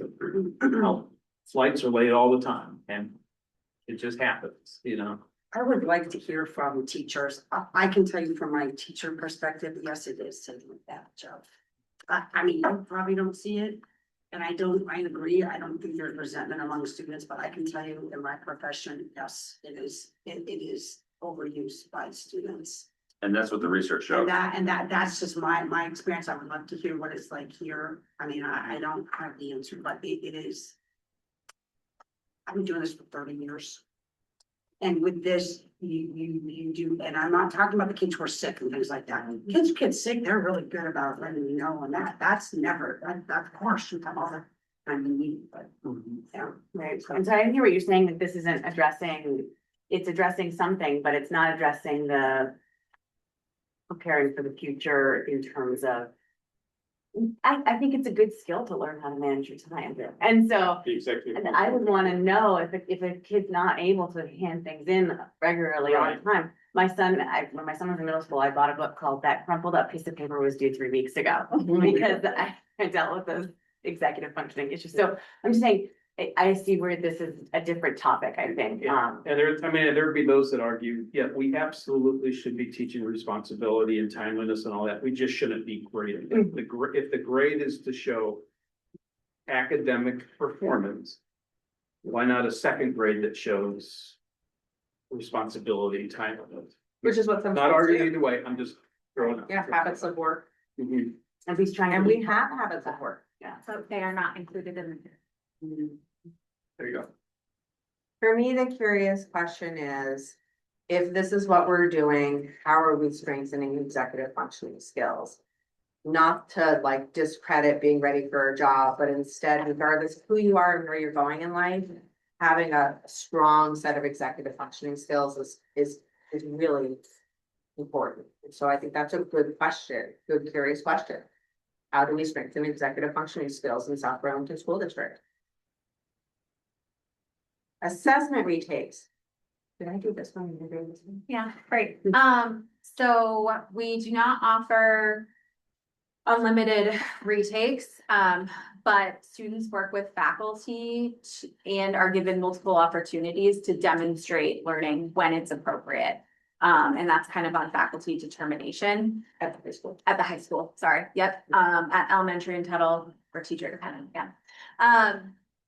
And so retakes must be completed within 2 weeks unless there's another timeline worked out, and it follows specific teacher feedback that's based on growth. Those were kind of the highlights of this. And so it's this idea that you don't just get one shot, right? You get multiple shots as long as you show that you're making progress and you're making kind of meaningful effort. Credit for homework. This always feels like a hot button issue. This is like everybody's got, right? 10 people, 10 opinions about homework. So there's limited homework at the elementary schools, if at all. And they're not required to turn it back in. So I believe this year, teachers were given the option from our ELA curriculum, CKLA, to send homework home, but not to actively require it to be turned in. At the middle school, assignments are counted. So things change from elementary to the middle school, and then you get to the high school and formative assessments, including homework. So, right, so homework is in that category of a formative assessment. counts for up to 20% of your quarter grade. So out of class work, which is a different way of saying homework, is considered to be formative. And the idea is limiting the impact of formative work as an element of proficiency based, right? So the idea of formative work is not about demonstrating what you know as it is in summative. It's about showing how you're grappling with the learning so the teacher can then either adjust their instruction or make sure you're getting the resources you need. Questions about credit for homework? So is there a district position on? I think like the way that I would have asked this one is like, do you require teachers in the high school to give homework? Oh, it's not a requirement to give, so it's faculty dependent and usually, teams of faculty make those decisions together as departments. Likewise for middle school. And I don't see the 80% summative assessments count for at least 80%. Yeah. But homework is not considered summative. No, it's part of the formative, it's part of that 20%. So essentially, homework is given, homework is graded, homework counts up to 20% of a grade. Homework's not always great. Yeah. Homework is given as a practice. It might be gone over in class, so students can check their own work to see where they're missing, but credit might be given for having completed the homework. It does seem to me like there's again that difference between, you know, real life executive function, can you actually accomplish the work that's given to you in the time that's given to you? And then there's this more pristine, pure goal of like, well, is this person learning it? And they seem to be, I do see a disconnect again with reality here, but that I'm just in my uninformed opinion. Well, I heard you asking the question of, and we did not look at, I'm gonna speak for you. We did not look into this. What's this has been going on since like 2010. Are there any studies showing what the impact is on students who leave school? And like, do we know, right? Are there any efficacy studies that students who experience? Decade, right? Yeah. It's been about a decade. And, you know, we do talk a lot about, I try to talk to kids about natural consequences. If you don't do I don't give a lot of homework because within the day of AI, I don't know who's doing this one. So, but it's practice, right? And so if you don't do it, you're not going to do well on some of it. And it takes a lot of explaining about why that is so. If you're giving stuff that's meaningful, but it is, yeah, and it's very frustrating when so-and-so doesn't do well on some of it. You didn't do the steps leading up to this. And that's the part where I don't know if we fail. Like, I need you to do this, but they don't take the test and then they can't do it. And to Seamus's point, maybe there aren't studies, but there's a lot of anecdotal, qualitative feedback from my questions that was one of the most common thing that came up with parents was, we don't get homework, it doesn't matter if they do it or not. And again, this is perception that they're speaking. They can retake stuff as many times as they want. Lack of rigor, my kids weren't prepared when they went off to college. Those kinds of things came up time and time again among the parents that I've met. I can say, kind of on the other side of that, students who come back, our alumni, generally report that they do feel really prepared for whatever their next adventure was. We don't have formal survey. It would be interesting to send out like an alumni survey. But anecdotally, the feedback that I hear from our high school counseling team is that I felt so prepared for everything I did. Although you have to watch for, what is that, survivor bias or something? Yeah, and who's reporting, Come of back, course, definitely. Successful. Yeah. Can I add to that? It's slightly my opinion, just putting out loud. I think when you give students homework and you say it needs to be correct, that kind of adds to the want to access other resources to make sure it's correct. Versus when you're grading it on completion, you don't have that added pressure. Let's just try and put that effort in to trying to learn. And then if you don't do great at it, at least the teacher can reflect on that versus the student being like, I don't know it at all. I'm not gonna try. I'm gonna either access an outside resource or not do it. Is access an outside resource? Like- a code word for cheating? That's like, yeah. So I feel learning. Yeah, so I know like my math teacher, for example, he will go around when he's grading for completion on the homeworks, he'll look at all the homeworks and he'll go, this homework, like he'll see what each student didn't do great, and then he'll go over the homework on screen and say, these were the common mistakes I saw, and this is how we can work through, like, what's the disconnect versus being like, you got this wrong, points off on your homework. Kind of deal, yeah. And so I think something Laura said is that is 80% passing or something, or? No, Yeah, it's way it's, low. it's for 80% of your grade for some of the tests. Oh, sorry, I thought.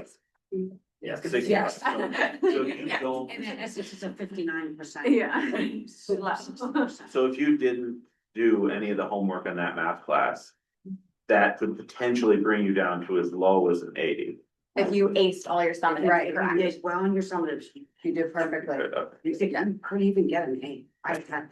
Yes. I'm good with it. We wanna move on. I just, and this is another topic for another day, but you bring up a great point about how AI and technology has just changed the nature of work that students do. Because we're not designing work that can't be, that's not AI proof, or it's not using AI meaningfully, then it is. Like Alex says, I mean, I can find answers to a lot of stuff really quickly and not learn about it now. Okay, credit for class participation. I didn't speak for you. No? Okay. So, so in our elementary schools, we have characteristics of a learner. So this has a little bit more to do with executive functioning, work completion, peer interactions, behavior in the classroom. And then in middle school, we call those habits of work. Again, they are reported. And then in high school, also called work, but is not listed as a standalone graded category. So it's not included in the grades. So grades are really tied to just academic evidence. Participation obviously influences learning, but is not assigned a point value. And this is in line with proficiency-based grading of I could not raise my hand the entire class and I could know everything I need to know and be able to demonstrate that. Questions on this one? This was the one that teachers were second most skeptical of. It had a net negative 46 rating out of 100. Out of 1,000 teachers surveyed, this was the one that they were second most skeptical of. So the concept of not requiring participation. How do you feel about that, Laura? Laura? Well, see with Spanish. I was a language teacher, yeah. Yeah, It's really frustrating. it is. It's very frustrating to have 25 people just stare at me. I can't, there's nothing I can do. It doesn't seem like these It grading does, but I standards for these can't things. really require them to speak. I don't. Were these guidelines, the proficiency based stuff, was this developed with teachers? Did teachers do this, or was this like theoreticians and? A lot of this was developed with the AOE in conjunction with teachers and administrators about a decade ago. There was a longstanding partnership with an organization that did this work in Maine. Great And school now- partnership. Yeah, right? and now does this work here. So it was definitely done, I wasn't here, but I can probably confidently say that it was done in collaboration. This is a hard one. I know, this is a tough one. But I think it also speaks to what we're trying to do, which is have grades that help kids get the grade that they deserve based on what they shine at, like. As a child, I was not good at taking tests, so I knew every homework is gonna be in on time, I'm gonna ace it, I'm gonna be raising my hand all the time. So that way, when the tests come around, I have some wiggle room, whereas I think these kinds of ways of grading kids help, I don't know, it just allows them to lean into what they're feeling strong in, and then being able to make up for some of the stuff they're not so good at. So if someone's painfully shy and they can't possibly participate, but they ace everything, that would not be me. I mean, I Right, guess and that's the intention, is to not penalize any type of compliance and really to keep the focus on what am I grading? I'm grading content. I'm not grading character. And again, I wouldn't say, I wouldn't I think character is really important, and that's kind of a separate conversation of it, that should complete. And I have another. Yes, of course. I feel like although this is not like a specific grade, it is kind of built into our everyday, like, if you do poetry out loud unit, like, you're not gonna get a good grade on poetry out loud if you don't participate by standing up in front of the class and doing it, or in a presentation, if you're not talking with your group, you know what I mean? So I think it's not graded, but also it can kind of appear in your grades and other It influences places. it, for sure. You know what I mean? Yeah. well, and for language, I can't imagine how you couldn't speak and then actually ace it, because. You would be shocked at how many kids have plans that say so-and-so does not have to speak in class.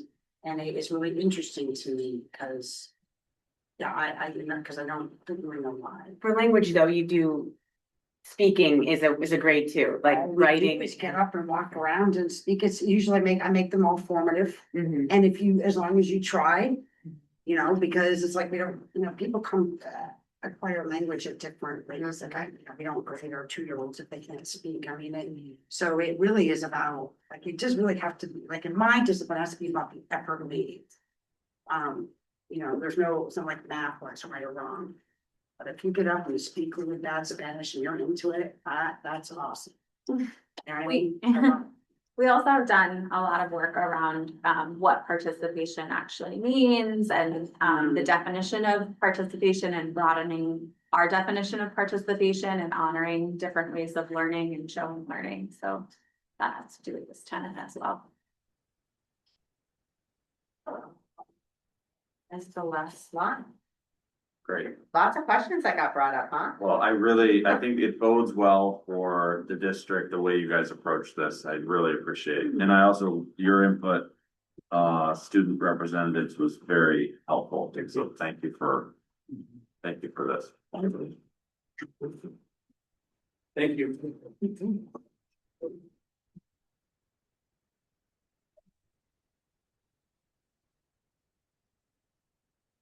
So the next item on the agenda is the consent agenda.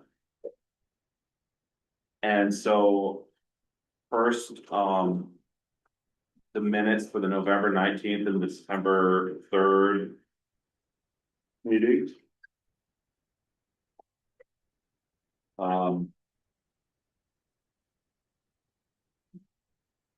Is there any, I always forget how to do the consent agenda once. Do we basically, because I Can approve, like, is there anything over 100,000? want something for $1 million. So we were going through that earlier. It shows one single line. Oh, I see. And then at the end of the PDF, Yeah. it gives a line by line breakdown, and it looks like it's very heavy, like tuition payments. Mhm. And I don't know what sort of specifics you want to go to, but I was looking at that earlier as well, because I wanted details on what that was. It's a large assemblage of individual payments, largely, from what I can tell, like tuition and operation rented.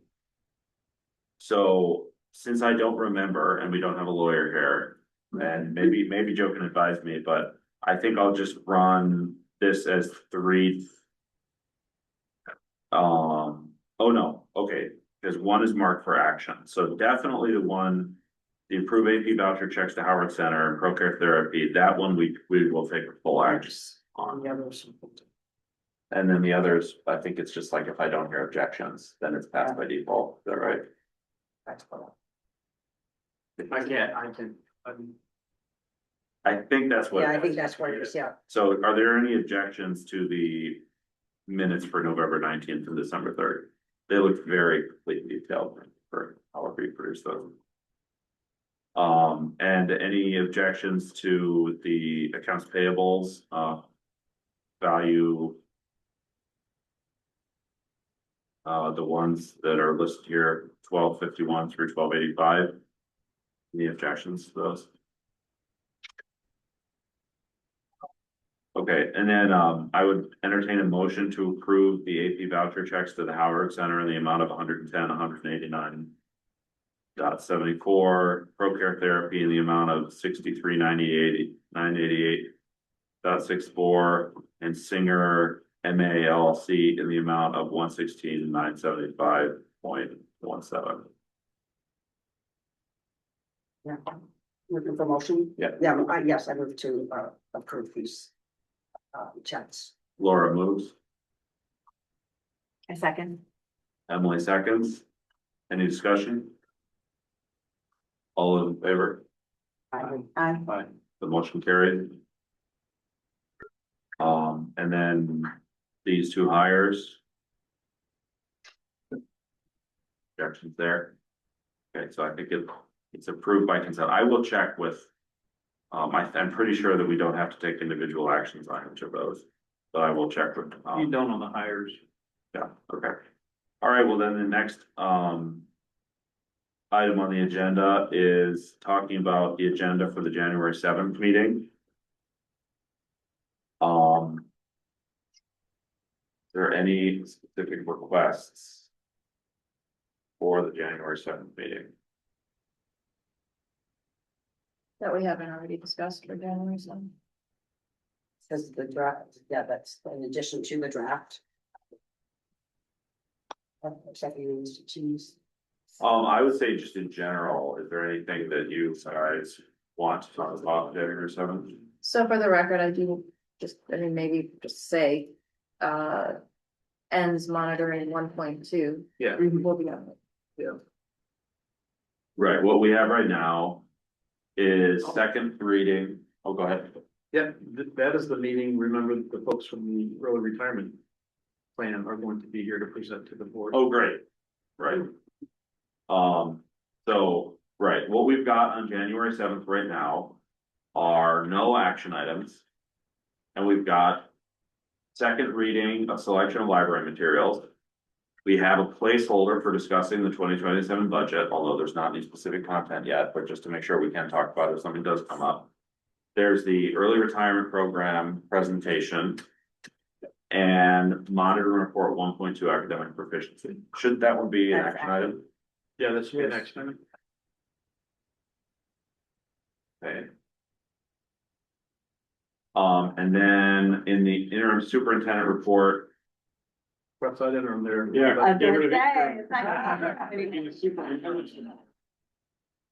there's a update on 3Q meetings. I have a feeling that that's There will not be anything new since that, Right. because, yeah, I won't have any more from them. Good catch. Any topics that anybody would like the superintendent to tell us about? Particular, anything you'd like to talk about? I think that the EPC retirement presentation is probably gonna be 30, 45 minutes, so that'll be long, and I think that the monitoring report will be relatively long, so just want to give you a heads up on that. All right, so we won't add anything else for now, but please let me know. And since it's scheduling, you can email the whole board and say, hey, what do you guys think about doing this thing on the 7th? All right. That's the end of our morning topics. So I would entertain a motion to adjourn meeting. Move to adjourn the meeting. Laura moves. Michelle seconds. Any discussion? All those in favor? Aye. Are you coming over